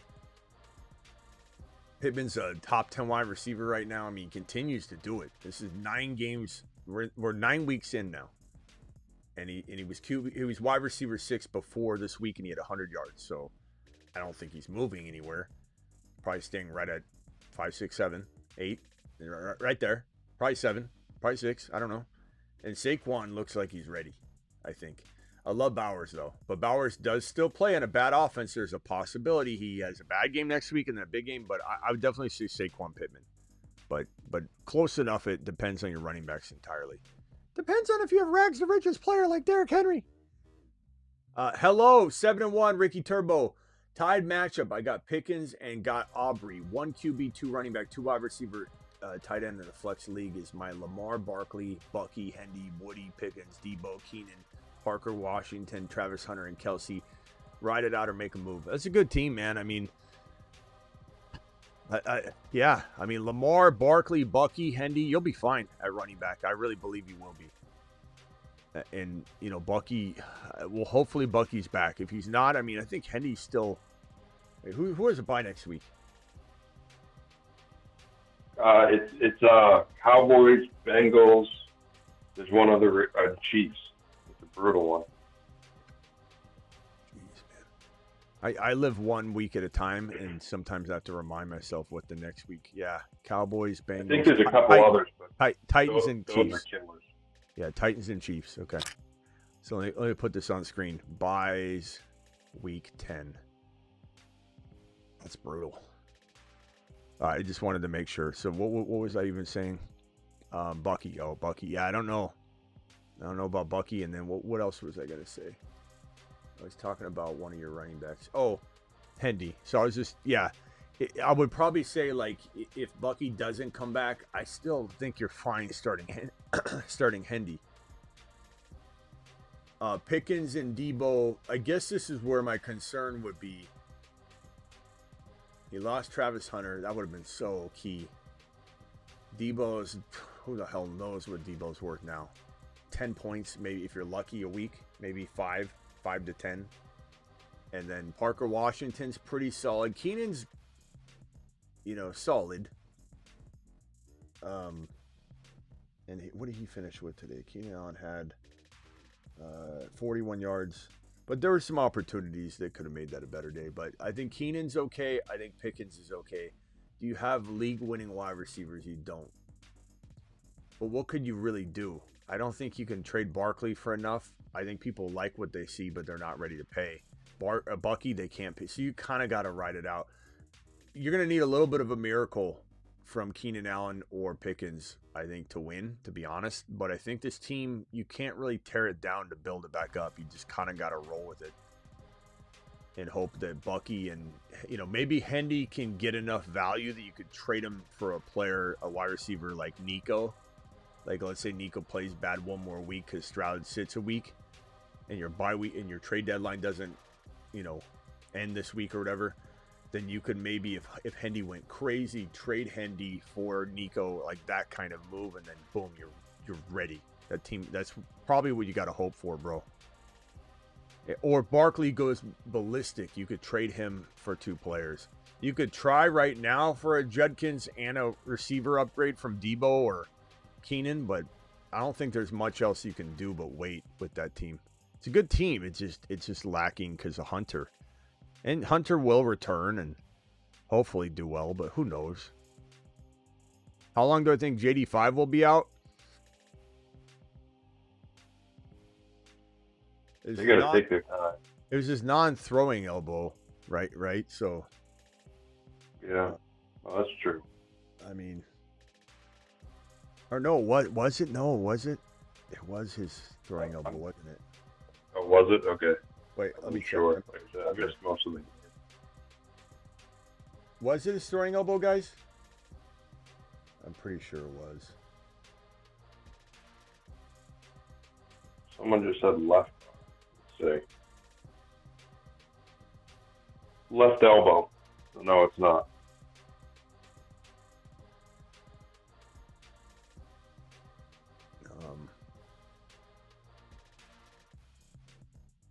I just want to make sure. Yeah, okay. So non-throwing elbow, that's what I thought of initially. I just want to double check. Yeah. What's their record now? I don't think he comes back. Who knows? They're 3-6. I don't know. I don't think he not worth it. I don't think he comes back. He's already, because the knee's not 100%, I'm sure, you know. Mm-hmm. So he's already got a knee, got an elbow now. And like you said, they do not look good right now. Drop him. I mean, yeah. I think you got to let the dust settle a little bit. Maybe if we find out tomorrow he's unlikely to come back, then yeah, you have your answer. But I think you probably need to let the dust settle, Marco. And you don't have to make a drop until Tuesday night, right? So I would probably say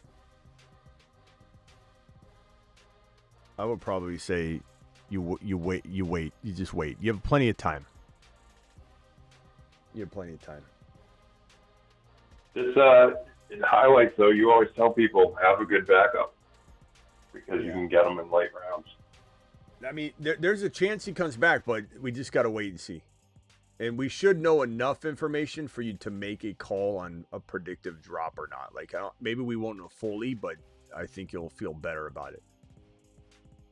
Shelly, I apologize. I think you asked me about, I think it was Shelly that asked me about, do I pick up Horton now before he goes crazy? Because I have been talking about how Horton's a great start. He's going to probably score a touchdown. And so I think it was Shelly who asked me, should I pick up Horton now? And I was like, well, I forget what the question was. As he scored, I was thinking, damn it. Because when he scored twice. When he scored once, I was like, this is what we expected. But when he scored twice, I'm like, damn it. But I do believe that Horton will be as rookies are, and Cup will come back. Oh, that wasn't you? Who was it that said that?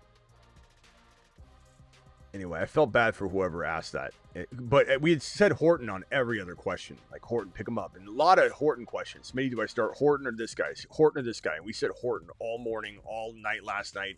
But there was one question where I was like, you're probably just going to have to cut him. I forget what it was an ad drop, but it was a tough call. I forget what it was.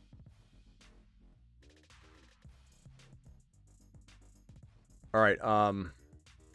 Travis, anything else? Appreciate your help with the waiver wire. Just this time of year, we're starting to get closer and closer to playoffs. If you have guys that qualify, get their handcuffs, because you see what happens with, Swift goes down to Monangai. If you didn't have Monangai as a Swift owner, that's a killer. And like Saquon, I'd say Bigsby moves up the Cup board list, with Barkley being banged up. So, just kind of keep an eye on those things with your roster. Yeah. Yeah, I mean, the way I look at the JD5 thing is, we'll have to see. Non-throwing arm, the only thing that you're gonna have a problem with. So it was such a bad. Well, you have to find out how bad the injury was. It looked really bad. If you go to my Instagram, it looks like the bone's protruding, and it looks really bad. And his arm is completely twisted, and it either snaps, or he dislocated it in a way that there's still some damage to some of the tendons and nerve.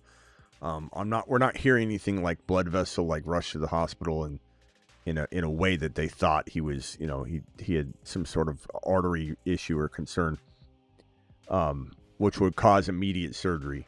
Or if a bone was protruding, they would do immediate surgery. You can't let a bone stick out and just like put a bandage over it.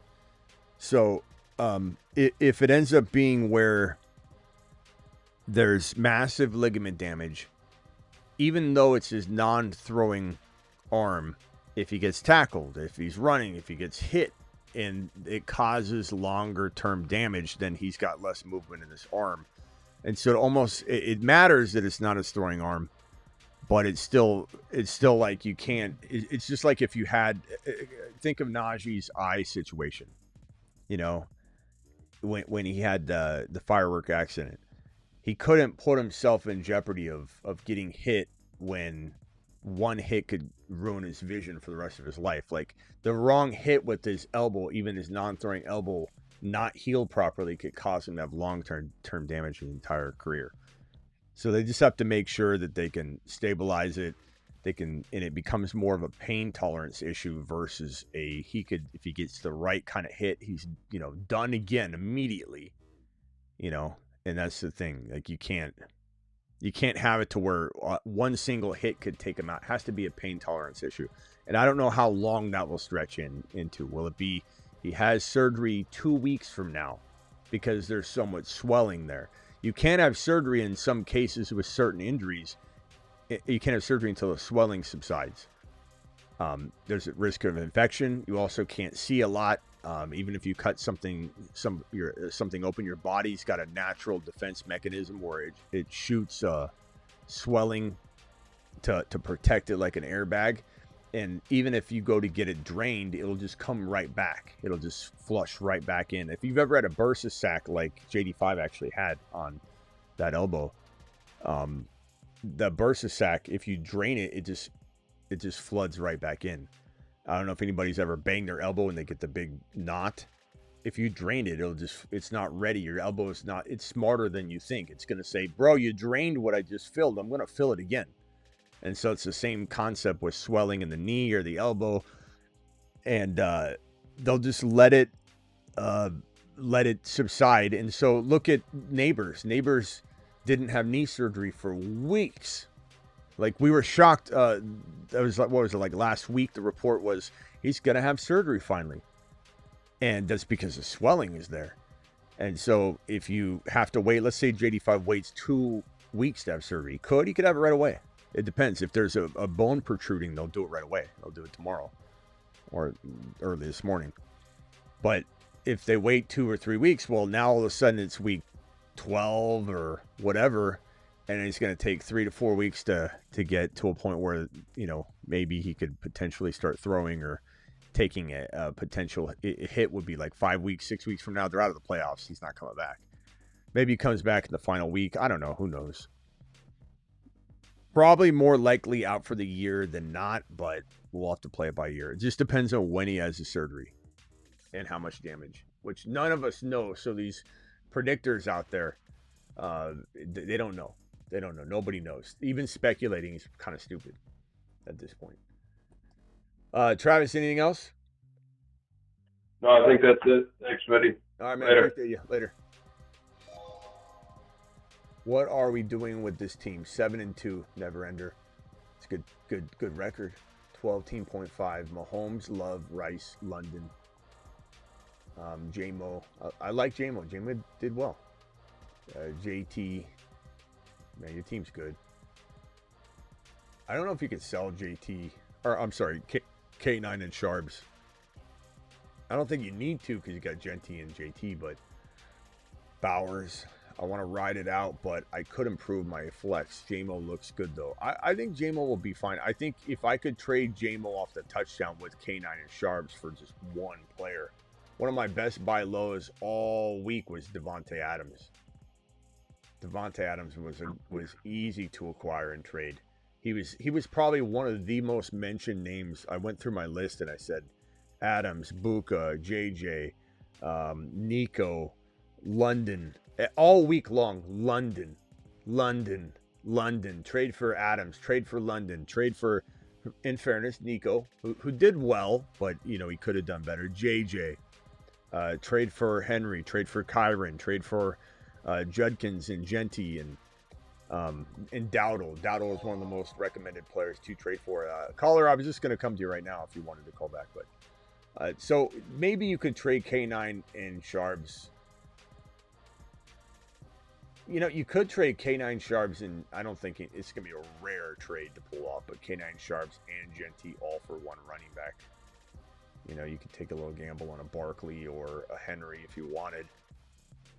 But I like Genty right now. He's got the bye week out of the way. He's got Bowers stretching the field, keeping the defense honest. I mean, as bad as Geno can be, he had 4 touchdowns and the ball moved down the field. And they almost won the game.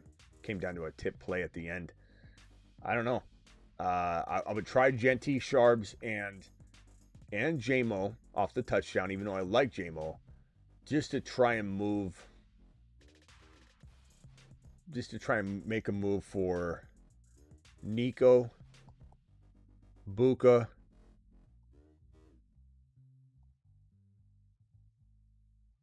I don't know what other wide receivers really fit that bill right now. We'll break it down more in Everender, but try starting there and let's take it from there. Again, sometimes right off the cuff, coming off the Sunday night game, I'm still building my list in my mind and on paper as to who the best buy lows would be for you. You know, some of these questions I can hit, you know, but you're gonna have even better answers tomorrow. A good week, you know. In a sense, I mean, the injuries keep piling up. The Kraft and JD5 out for the season. Most likely JD5 out for the season. Kraft ACL out for the season to be confirmed tomorrow. I mean, they keep adding up, man. Probably do a video tomorrow on the devastating season that is 2025. It's just nonstop. Nonstop injuries over and over and over. It's been crazy. It's been insane. I mean, honestly, it's just nonstop over and over. Let's see if we can. Where's my hat?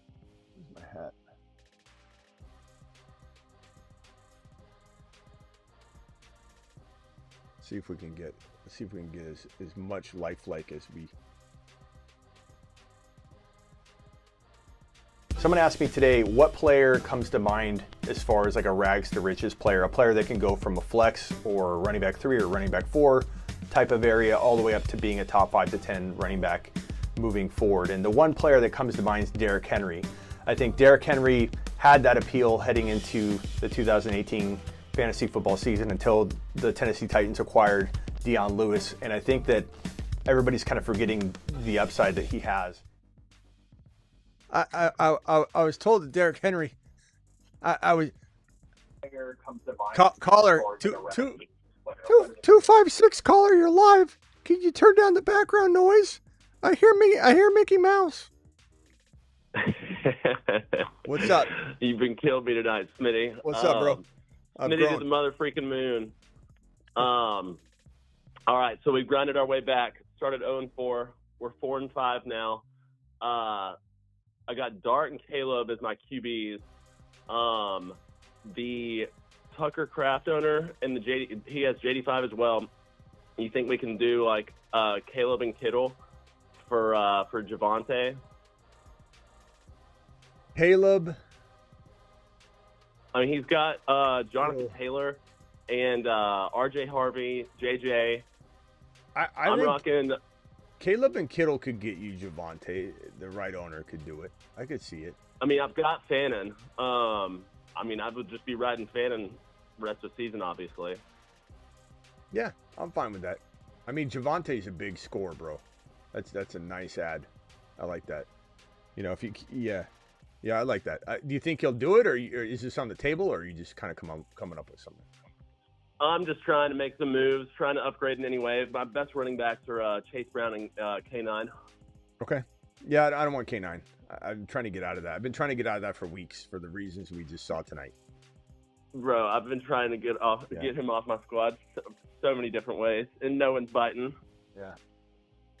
Well, there is a guy, Derrick Henry, who still could be rags to riches. All right, Mickey Mouse. I know you like to keep it short. I appreciate you. All right, later, bro. Thank you. Thank you. Someone asked me today, what player comes to mind as far as like a rags to riches player, a player that can go from a flex. These are the same ones. I had them up there stored away. Oh man. Have JD5, Hall, Chase, Bauer or Brown, Chase Brown, Genty, JSN, Garrett, DK, Bowers, JMO, Hunter, and Love. Want to upgrade something JD5 injury scared me. JD5 injury scared you. It should depress you. It's not a scare. Like nothing's gonna be okay in terms of that. But okay, so Hall, Chase Brown, Genty. Hall, Chase Brown, Genty, JSN, Garrett Wilson, DK, Bowers, JMO. Maybe DK and yeah, I mean, I don't know if you're trying to go get a quarterback or if you're going to start Jordan Love, which I don't hate, but I don't love. But if I was trying to get a QB right now, Mahomes would be probably the best choice because there seem to be a lot of people that think Mahomes just fell off the face of the earth all of a sudden. Like, so I think we could go ahead and, I don't know.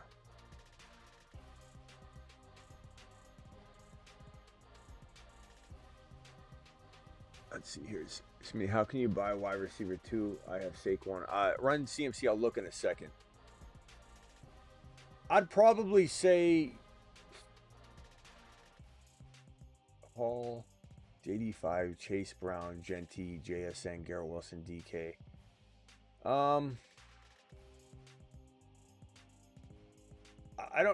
I'd try Mahomes. I'd try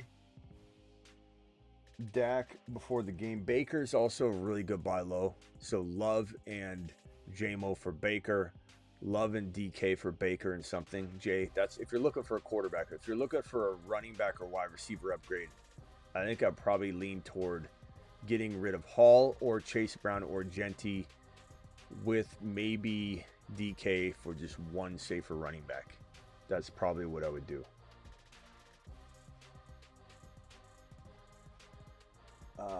No need to show. No, what are you saying, bro? See, you're writing like 5-paragraph essays over here. There's 2 of them. I don't have time to read these. No need to show Henry clip again. Just own the bad takes instead of over-publicizing your good takes, brother. You're good at what you do. Own the bad predictions. What do you think I do? I don't know. Like, see what I'm saying? You can't please even a quarter of the people. I just got through talking about this. I just went through. I've more misses than Ollie Gordon. You know, I just talked about how I missed on Bijan and failed everyone. Like, what do you want from me, bro? Nerd Bomber, what do you want from me? What do you really think I'm supposed to be doing for you? I don't really understand. Not to mention, I'm not playing the Derrick Henry take over and over because I want to praise I keep stopping him before I even mention Derrick Henry again. I'm making fun of myself. Like, what's wrong with you, bro? It's unbelievable. Like, what? How do I please even a fraction of the people anymore? I don't even know. I mean, what am I supposed to do? Am I not supposed to now make fun of myself because I'm not making fun of myself the right way? I mean, I get it. When you get bigger and bigger, you're gonna have a lot of haters. And you can pretend to not be a hater, but you really are being a hater. We're having a fun moment. I'm making fun of myself. And here you come in saying I shouldn't be doing what I'm doing. You shouldn't stop playing the clip. You don't need to play the clip. I'm making fun of myself.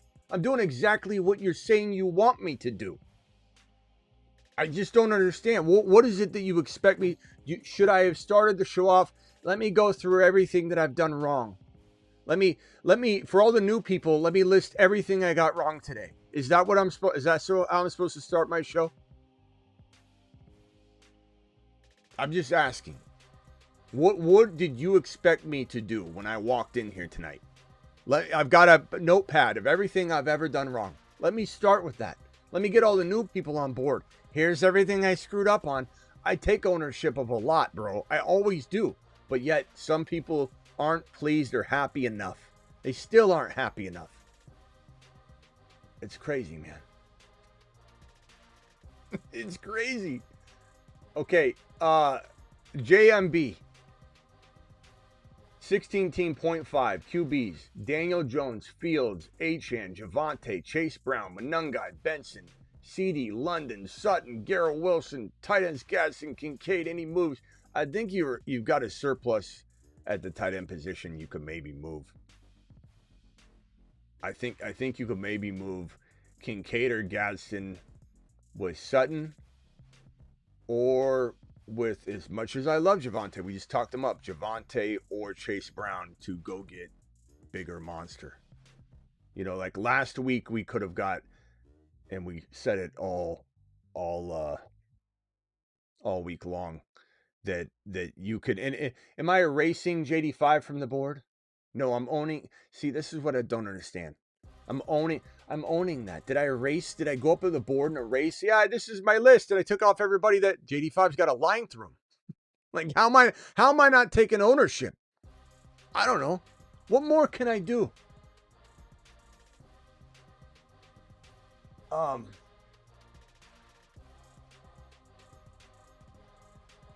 Let's see, what's what's he saying? There are times where I used to think Smitty doesn't always open up to his wrong takes, but lately Smitty owns up to way more than he really even needs to. That's a nice, I mean, that's actually a nice take. That's a nice take. I mean, look, he's trying to tell everybody that thinks I don't take ownership of L's. I take ownerships of L's all the time. What are we doing here? And that's the other thing too. Is I know some people will be like, "Hey, Smitty, don't worry about that. You're still doing good." Like I'm not thinking we're not doing good. I think we're winning. We're crushed, bro. The amount of W's we had this week with Bowers, with London, with Dowdle. I mean, there was a long list of wins. Even the Hortons, all those players. Shelly says, "Play it again." I'm not playing it again.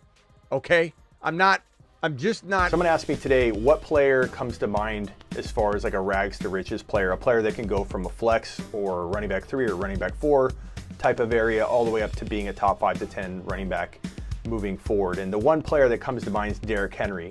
I think Derrick Henry had that appeal heading into the 2018 fantasy football season until the Tennessee Titans acquired Dion Lewis. And I think that everybody's kind of forgetting the upside that he has if he's getting starter carries. Now, will he is tough to say. That's what makes him kind of a risk in entering the next few weeks. But I think that of any player in the entire league, he is one guy I would not drop or recommend dropping in redraft. It's my number one don't drop player. High school Smitty. Hello. Somebody asked me. Nobody, Miss Smitty in the background. Nobody asked you.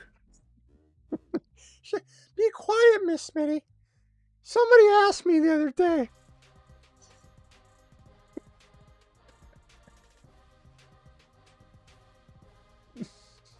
Somebody told me. Somebody said, Smitty, I'm dying to know. My 4 followers want to know what I'm doing with Derrick Henry. I'll tell you what I'm doing. I'm keeping him. Dion Lewis doesn't scare me. Little Dion Lewis. If I saw little Dion Lewis, I'm not big yet, but when I am big, I will go chase down Dion Lewis and tell him how I feel. I'll tell him how I feel. You hear me, Dion? Poor Miss Smitty. I don't blame, like, if she honestly came in here on mic right now and said, I'll be honest, I didn't think it was going to work. I would probably be like, you were wise. I mean, she just let me do it. She's like, go ahead. Get it out of your system. This must be his midlife crisis or mid-childhood crisis. Hello. When his nads drop, maybe he'll let go of this dream where he turned our bedroom into a quarter studio. We got 2/3 of bedroom left. We got this wall up where I can hear him. It's not even thick. It's got padding and it doesn't work. And all I hear is this all night long. Hello, welcome, 4 viewers and silver. Derrick Henry's going to win all of his championships. And when I get this prediction right, the channel's going to grow. 16 team, 0.5. Daniel Jones, Fields, running backs, Achane, Javonte, Chase Brown, Monangai, Benson, CD London. Love the squad. JMB, just try and move one of the tight ends. And I mean, Monangai or Chase Brown. I like Chase Brown a lot. I like him. I'm fine. Javonte, I like him. Achane, I like him. I like all. But Monangai and Benson, they're movable. And Monangai probably waivers a little bit in value. So I would definitely say a tight end and Monangai to get one stronger player. Nico, Buka, Judkins injured coming off the bye week. Kyron's off the table now. Barkley or Henry may or may not be in play for that. Bucky injured, may be in play for that. JMB, I'll have more ideas for you tomorrow, like I said, as I kind of let the dust settle coming out of this week. Take a lap, play the clip against me. Smitty, I don't think you should be posting this clip. I first of all, I don't know why that guy he's such ruffled feathers about me playing a clip of myself bashing myself. I don't understand.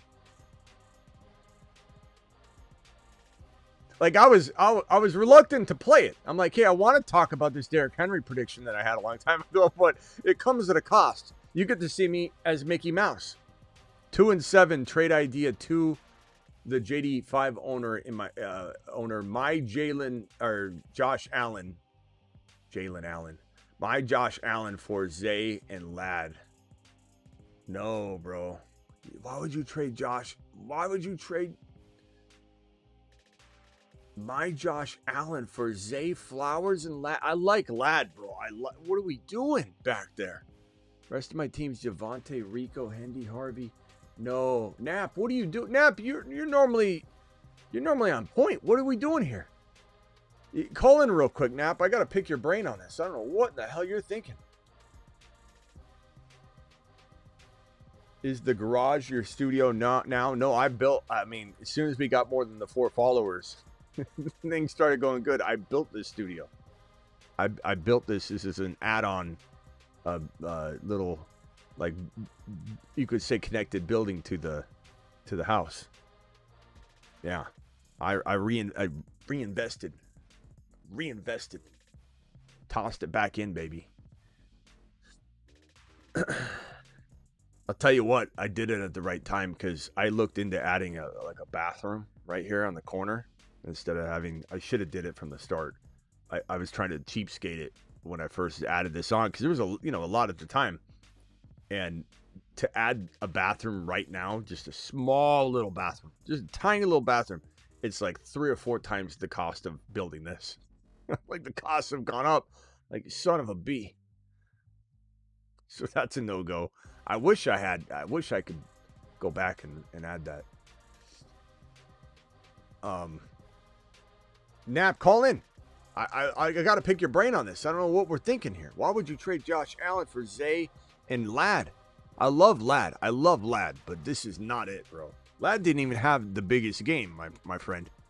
So I'm not sure what we're doing here, but absolutely not. Absolutely, this whole Josh Allen, he's a league winner for you. Like, what are we doing? Why are we getting rid of Josh? Why are we getting rid of Joshy boy? Is that a different Allen? Is there James Allen? I'm trying to think who he's talking about.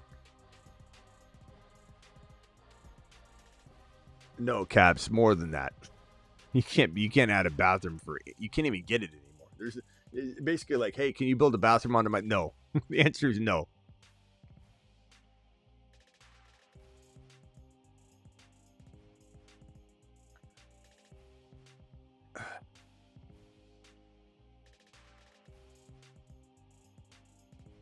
Let's see here.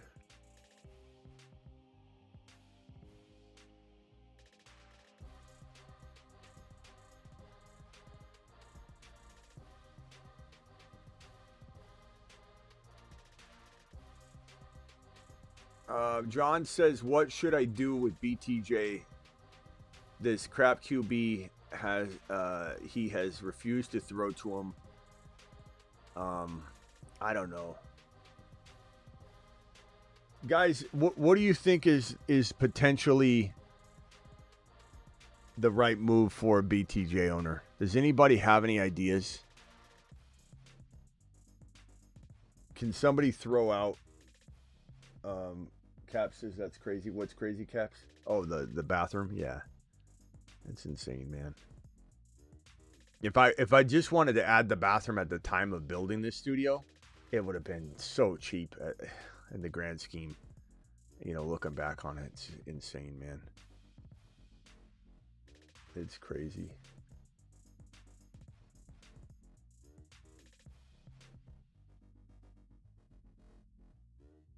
Let me see what people are saying about BTJ. You hold if you have to sell Calvin Austin. 560 of you YouTubers in here, please hit the thumb up button and subscribe if you're new. I appreciate every single one of you.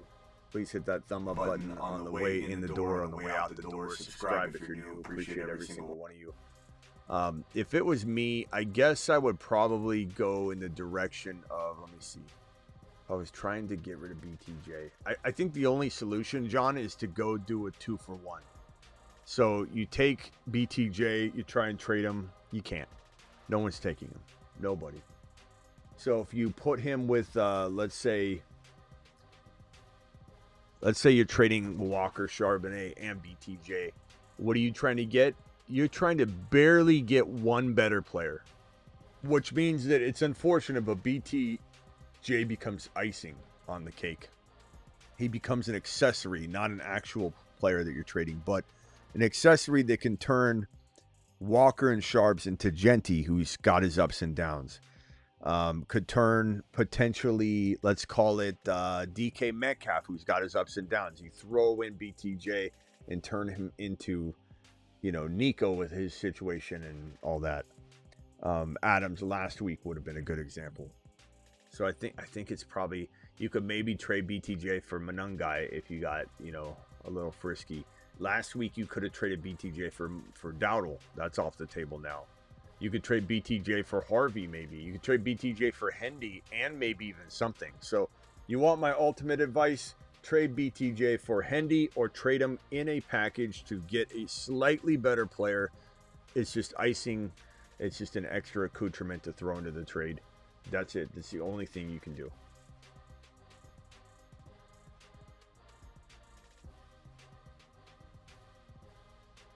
All right.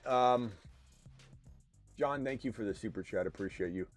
I'm going to answer these two, and then I think I'm out of here for the night. That was one of them. This is the last one. $5 hauler from Plays. Plays, appreciate you. Tomorrow we'll have a lot more to go over. We'll probably go live at some point during the day, and then we'll be live right before the game. 12-team full PPR. Knicks, Adams. You could trade BTJ for Ladd. 12-team full PPR. Knicks, Adams, Adunze, Bijan, Javonte, Judkins, Bowers, bench, Chase Brown. Okay, I like this. Need a wide receiver. What should you do? Chase Brown, if he's on your bench, isn't a bad move. Chase Brown for Nico. Chase Brown for JJ if you got to throw in a little something. Throw Terry in. I don't know if Scary Terry even returns. Chase Brown for... Yeah, I mean, it really comes down to JJ, Buka, Nico. London and Adams are off the table now. Pickens is interesting. I think you probably get more, though. Javonte and Chase Brown can get you more than just Pickens. What other wide receivers come to mind?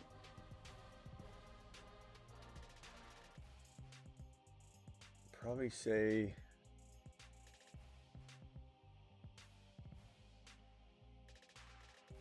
Let me go to thefantasyfootballshow.com rankings and see what wide receiver comes to mind.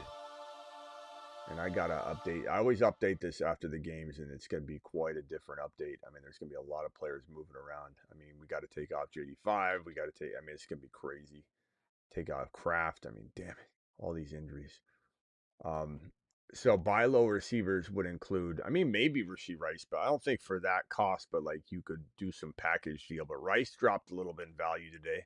I don't think it stays, but it's a temporary, Drake London dropped and then now Drake London's back, right? Dowdle dropped and now Dowdle's back. So Rice will drop and then Rice will be back. Egbuka coming off the bye. I love it. Nico coming off the concussion in a mediocre to good game, but Stroud hurt, concussed, whatever. Pickens is nice. Hunter's now off the table. Garrett Wilson, maybe. Waddle, potentially. T. Higgins, potentially. A.J. Brown, maybe, but that's a risk. So those are just some early names, I would say, coming from the fantasyfootballshow.com. Get your rankings, your bold predictions. And then don't forget to join the Patreon. The Patreon is 24/7, 365. Here's the link for the Patreon. It's 24/7 live chat. Cancel anytime. Appreciate every single one of you. So try that. Travis, you're live, and then I'm out. Yeah, just real quick for the waiver board. We didn't put Troy Franklin on, did we? No. He had 10 targets again. He's like 50% owned. Okay. He's out targeting Sutton recently. So I think he's just someone if people need a wide receiver. Yeah, he's past 3 weeks he's out targeting Sutton. Okay, Franklin, put him on there. I like Franklin. I like JMO. I like Tootin. These are all, Franklin could go up and down a little, but he deserves to be with this group like JMO, Tootin, Spears, Horton. I think that's a good spot. All right, good one. Yeah, that's all. Good Thanks, ad. Smitty. Bye. That's good. Smitty, my bro, help me QB 6 points per TD. Bo, Dak, Kyron, Genty, Brees, Sharps, Harvey, JSN, Buka, Debo, BTJ, Kraft, Gadsden, Pitts, upgrade, wide receiver, running back.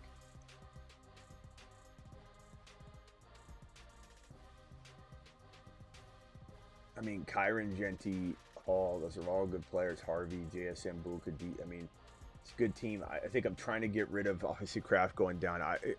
Shadi, I probably told you all week if you sent this team to me, and I know I would have if you did, to trade one of Kraft or Gadsden. But the bad thing is you could have traded, if you traded Kraft, you would have got something, though. If you traded Gadsden, you would have been left without a tight end. Well, yeah, Pitts, you'd be fine. Yeah, that sucks. It is what it is. Spilled milk.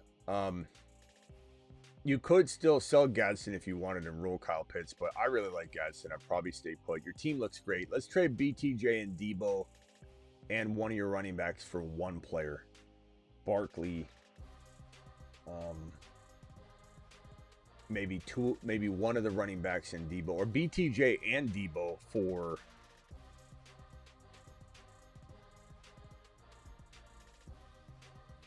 BTJ and Debo for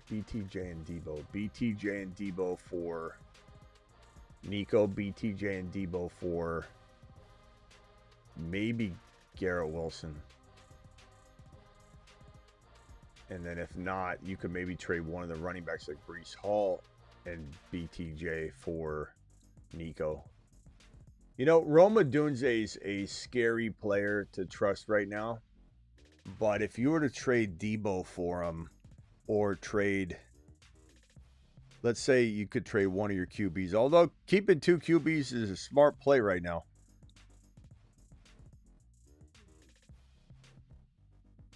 I still like Odunze, buying him low. I'm not saying he's consistent, but damn, man, I wish Caleb knew who he was. Shadi, I'd start there. And then tomorrow I'll have more. I'm still, like I said, the dust hasn't even settled yet, so you're gonna have a little bit more out of me tomorrow. Right now, I'm trying to outthink myself, and I just need to examine everything. I'm gonna go through all my rankings in a little bit, and then we'll have a little bit better. I'll have a little bit better sense of who's been going up and who's been going down. Hey, Smitty, struggling at running back room with Brees and Hendy as running back 1 and 2. Should I target if I trade? I have London, Higgins, Pickens, and Adams.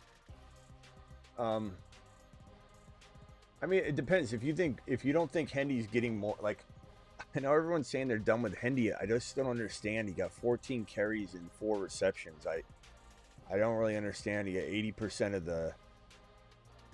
the snaps. I don't know why everyone is acting like this was the worst day ever for him. Everything's trending upward. But if you were to move something, you'd have to move. Like if you moved London for Nico and a running back upgrade, I'm fine with that. Because I'd buy Nico low. I'd also go get Buka or JJ using London. I'd try that and see what running back upgrade you can get. If you need to trade Brees or Hendy in to upgrade them in this, or just get a third running back, then do it. But I think that's probably where I go. London down to JJ, London down to Nico, start there. Don't get crazy, in my opinion, because I think, you're going to create a hole in the ship, and then how you going to put the number up? All right, this is only for Nap. I'm not going to answer the phone for anybody else. Call into the show. Call into the show. All right, real quickly, Nap. I want to know your thinking on this. I already put up Pollard. I already put in Pollard, but I missed you this morning. Pollard or Knight. I dropped Knight for a Neal. Well, then why does it matter at this point, Wap? You want me to really now predict Pollard, who's already played? Come on, man. I mean, what I would have honestly said was probably Bam Knight. I would have probably went Bam Knight over Pollard because Spears has been taking Pollard's job. But that's just out of all honesty what I probably would have said. But I don't like Neal. I would have told you not to go drop Bam Knight for Neal. Although I don't love Bam Knight. And I've been pretty anti-Bam Knight all week. But in this situation, you know what I would have said actually? I'll be honest. I would have said Pollard might be safer. And I think I had a question similar to this. And look, this is me being completely honest. He only had 12 yards receiving 1 reception. And he only had 58 rushing yards. So it's not a big day at all. I probably would have said this. I would have said Bam is your high upside, high risk play. You've heard me say things like that all week.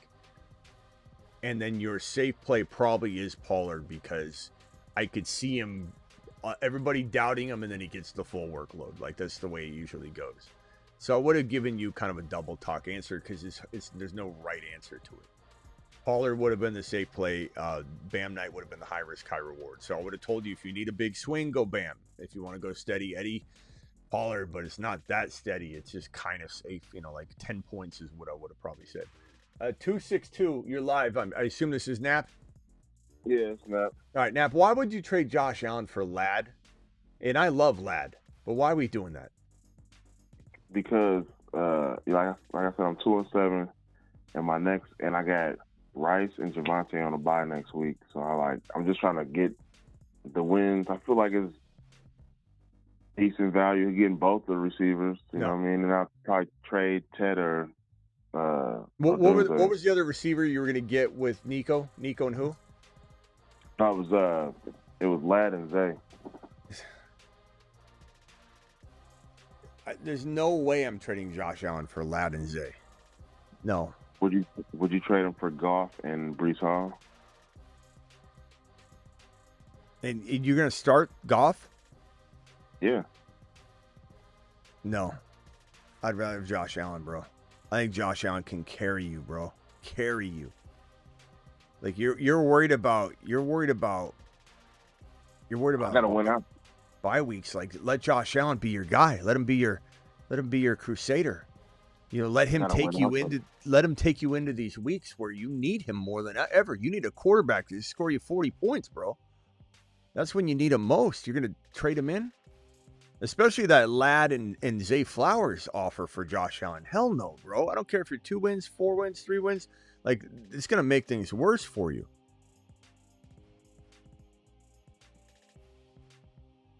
I mean, if I was trading let me give you an example. If I was trading Josh Allen, I want Nico. If I was trading Josh Allen, I'd want Derrick Henry. I'd want Genty. I'd want Judkins injured coming off the bye. I want Jacobs. who some think is, sharing too much work, so they're scared of him. I want injured Bucky. That's what I'm getting for Josh Allen. If I'm not trading Josh Allen to nobody. What do you think about trading? Because the guy that has JD5, he got JSN too. What do you think about trading Josh Allen for JSN? Well, but that's like, now you're asking me, hey Smitty, should I trade Josh Allen for a bag of peanuts or half a bag of warm Skittles? And then now you're saying, or JSN, should I go trade Josh Allen for a Rolls Royce? Those are night and day different. First of all. So I like you thinking about shooting high versus the shooting low, but you're not going to get JSN. I mean, JSN gets drafted number 3 overall, bro. Number 4 overall. I think we're but your scale is way, your radar is, it's all over the place, bro. It's Zay Flowers and Ladd and JSN. Like, it's probably gonna need to be in the middle somewhere, but I like you better overshooting so you don't make a bad trade than undershooting yourself and then you got nobody left. You're like, I had Josh Allen, but I traded him for Zay Flowers and Ladd, who just had a bad game. You know what I mean? No. I mean, he's not gonna have a bad game all the time now. Nat, I don't know how to tell you that Josh Allen, you're undervaluing Josh Allen. Who would have been your quarterback had you traded Josh Allen? I'd have to start streaming quarterbacks. But who would it have been? I mean, they got Caleb out there. No, Aaron Rodgers is out there. If you're gonna trade him, go get Buka. Go get Nico. You can't get London anymore. You can't get Adams anymore. You probably can't get. I mean, depends on what Lamb does, but probably not. You could get Josh Allen for JJ. You could trade Josh Allen for Genty, Judkins, Jacobs, Bucky, Henry, Barkley. This JD5 owner dude don't have nobody else at quarterback. Well, I mean, I can't really do anything about that. All I know is you don't just settle because of that. I mean, you're just giving this guy value. Here, let me give you Josh Allen for 2 receivers, and I love Ladd, but all right, shoot higher, bro. I'm just trying. JSN, you don't think you wouldn't do it for JSN? No, try. And if you got to give him more, you might need to. But why would someone give up a top 3 overall player for a quarterback in a 1 QB? He's the first place team in the league, and he got nothing at that quarterback. If JD5's out for the year or whatever, he got nothing at quarterback. Well, it doesn't mean he's giving you his best player. Worth a shot. Worth a shot, but what else do you have to throw in to make this trade more even? I could throw in a receiver. I could throw in Tet or J-Mon. Try it. Try Tet. All right, later, bro. Appreciate you calling. I just wanted to help you out on that because I did not like. No. Appreciate you, bro. All right, later, man. Inquiring on Pollard or Kamara trades. Inquiring on Pollard or Kamara trades. I don't know what we're doing there, WAP. I definitely would love to trade both of them, but who's gonna take them? Nobody.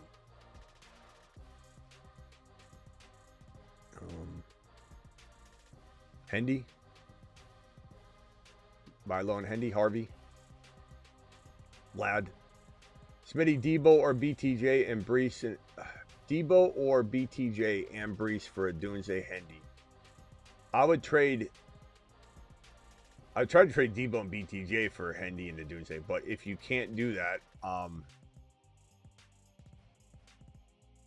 I mean, I don't know. Brees might be more valuable right now. I don't think I'm trading Brees in that trade. I don't think that's enough. I think if you're going after a Doomsday and Hendy, you could go after 1 for Debo, 1 for BTJ, or both of them for the 2 for 2. But I think Brees is not you shouldn't be trading Brees Hall. I think Brees has a little bit more value than that. Already put in Pollard. Okay, WAP, appreciate you, bro. And DVO, last super chat of the night. Another team has Derrick Henry, Adams, Sutton, Pittman, K9, and buy lows. He needs a QB. Offers May. Another other team has Derrick Henry, Adams, Sutton, Pittman, K9. So I like the idea of hard pressed to get Adams now, bro. I'm sorry. Pittman, he's been playing out of his mind. I don't think he's going to trade him low. Derrick Henry, he might. He had 117 or 119 yards, whatever it was. But it was quiet. It was kind of underwhelming. There's no touchdown. It was, there was fear he wouldn't get to the number, and he broke off a couple long runs at the end. So I think Henry he's volatile for Henry. Don't want to trade JJ. Don't want to trade Buka. I would trade Tet. I would trade Diggs. I don't want to trade Achane. Spears, maybe Spears and I don't know. I don't know if you can do anything unless you trade. Like, no one's going to give you anything for Henry right now, so hold him. Harvey could have enough value. Like, Harvey and Tet and Diggs, like the trio, could that get you Henry? Maybe. Could Harvey and Diggs or Harvey and Tet and Diggs get you? Could it get you Adams? Maybe, but I don't think so. I'd try. I'd definitely give Diggs, Tet, and... Well, I'd give Diggs and Tet for Adams. Easy. Harvey and Diggs, probably take Adams. But Harvey's on his way up. I mean, there's a world where Harvey's the most valuable player in this conversation, but right now he's not. Now he's climbing. So I'd take Adams for sure. Would I take Pittman over over Diggs, Tet, and Harvey, all of them? No, I wouldn't take Pittman over all three. Chat, would you rather have Pittman or Diggs and Harvey? I think I'd rather have Diggs and Harvey. Diggs is playing pretty well. And Ted and Harvey for Pittman, I don't even know if I like that, to be honest. I think the only players I want are Derrick Henry and Adams, and I give up all three of those guys, but I don't think I'm trading any of these other players. I'd trade Spears. I'd trade JCM and Pitts, obviously. Maybe Dart. If they need a QB, it makes sense to give them Dart. Dart's been playing well.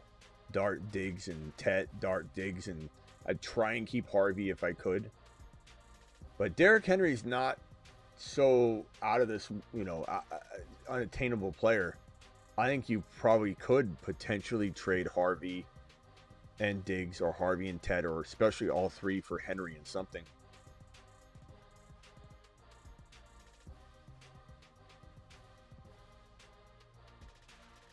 Don't forget Patreon. I'll be over there talking with you all, you fine folks over there on the Patreon. Hit the link, do it live. Don't forget, so $5 or $10 a month, cancel anytime. The link just got dropped in the live chat. I'll see you over there. Don't forget also to play Underdog Week number 10. Draft a Week 10 team. Play 5, get 100. I dropped. I won 1,300 on 2 bets. So I did 2 contests on Underdog, and I won. I think, yeah, $1,300 and something on 2 contests. They were pick 3. Did $100 on each, and what I do is I pick. Let me see if I can. I'll show you this week what I do. So I pick 3 really, really nice, contest hires on 3 players, and it was Adams. It was Adams with his yards were like, I want to say it was like 50 something. Rice had 50 something yards, and I think it was Dowdle at 58 yards. And so you drop 100 on that, and then you pick the flex, or you could do 4 of them and you pick the flex play, meaning you can miss one and get your money back. So I dropped 100 on I think it was 4. Two different hires. There was 4 hires on 1 contest for $100 with a flex on it, meaning I can miss one to get my money back. So 4 predictions on 1 contest for $100, paid 6 something. 4 on another contest, and there was 1 player difference. It was Henry and somebody, and they all the players landed. So it was 12 or 1,300. I'll show you what my pick is this week. My 3 or 4 players that I'm going to do it with this week. But play Underdog, promo code Smitty, play 5, get 100. And I'll show you what I did this past week, and I'll show you what I'm going to do this week. So $5, play 5, get 100. And then don't forget to get your pair of Gunners. If anybody wants a pair of Gunners, here's the link. 15% off blue light blocking glasses just like these. The link's in the description of the video. And code Smitty gets it done as well if you go to gunner.com. But here's the link. It'll insert code Smitty for you. And get Gunners today. There's the link. So click that link. Thank you, DVO. Appreciate you. And then WAP with the last super chat. And then I'm out of here. Appreciate you all. WAP, where's your question? It won't show up now. There it is. What are the odds Pollard and Kamara get traded? Also, who's a great pickup ahead of the NFL trade deadline? Should have been more specific. What are the odds Pollard or Kamara get traded? I don't know. I think one running back gets traded of Walker, Sharps, Kamara, Pollard, Breece Hall, ETN potentially, but a little bit less likely right now. He's playing so good, but look, they may or may not. We'll just have to see how they feel on Tuesday, but about their chances and their team and what they want to do moving forward. But ETN's going to command some money, so they got to decide if they want to go Tootin or ETN for the future. And they could take it into next offseason for sure, but a lot of these teams have to make decisions about whether, I don't know, hard to say. Achane could get traded. Garrett Wilson could get traded, and Njoku could get traded. BTJ could still potentially get traded. Those are. I think one player of that lot has a strong chance of getting traded, but I don't know. The odds, hard to predict the odds. And one player, one great pick up ahead of the NFL trade deadline. I guess Parker Washington's still one to look at because of the impact of everybody around him. Like Fannin, if Njoku did get traded, they say they're not going to trade him, but that's posturing. Isaiah Davis if Breece Hall gets traded, but I don't know. I'll give it some more thought. I don't really know what player I believe to have the most value. I think Walker could still get traded, but it's highly unlikely the way the Seahawks are playing. I mean, they're just doing so well with what they've got. I don't think they have an interest in trading for future value that doesn't help them win now when they believe in their team now. And it makes sense. Pollard, who would trade for Pollard? Washington doesn't have a shot anymore. They're not going to trade for him. I just don't know who would trade for Pollard. Cardinals? I don't think they... No, I don't know.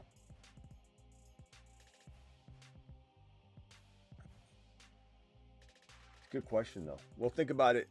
Isaiah Davis, I guess if I had to throw one out just because Breece Hall could get traded. He could. He really could. Thank you for the super chat. Appreciate you, WAP. I'll see you later, pal. I'll see you all tomorrow.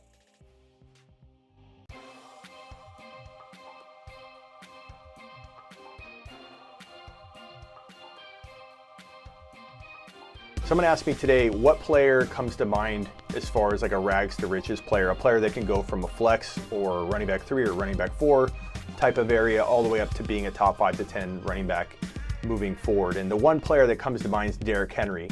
I think Derrick Henry had that appeal heading into the 2018 fantasy football season until the Tennessee Titans acquired Dion Lewis. And I think that everybody's kind of forgetting the upside that he has if he's getting starter carries. Now, will he is tough to say. That's what makes him kind of a risk in entering the next few weeks. But I think that of any player in the entire league, he is one guy I would not drop or recommend dropping in redraft.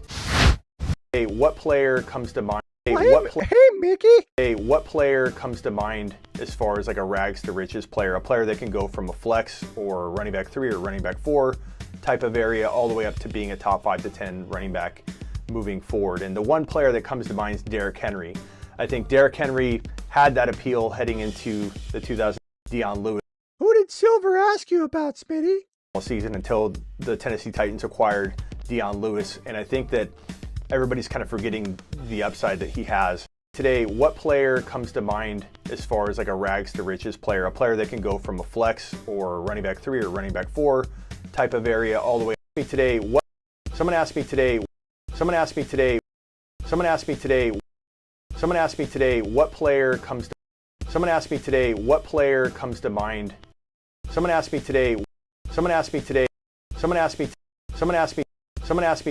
Someone asked me today what player comes to mind as far as like a rags to.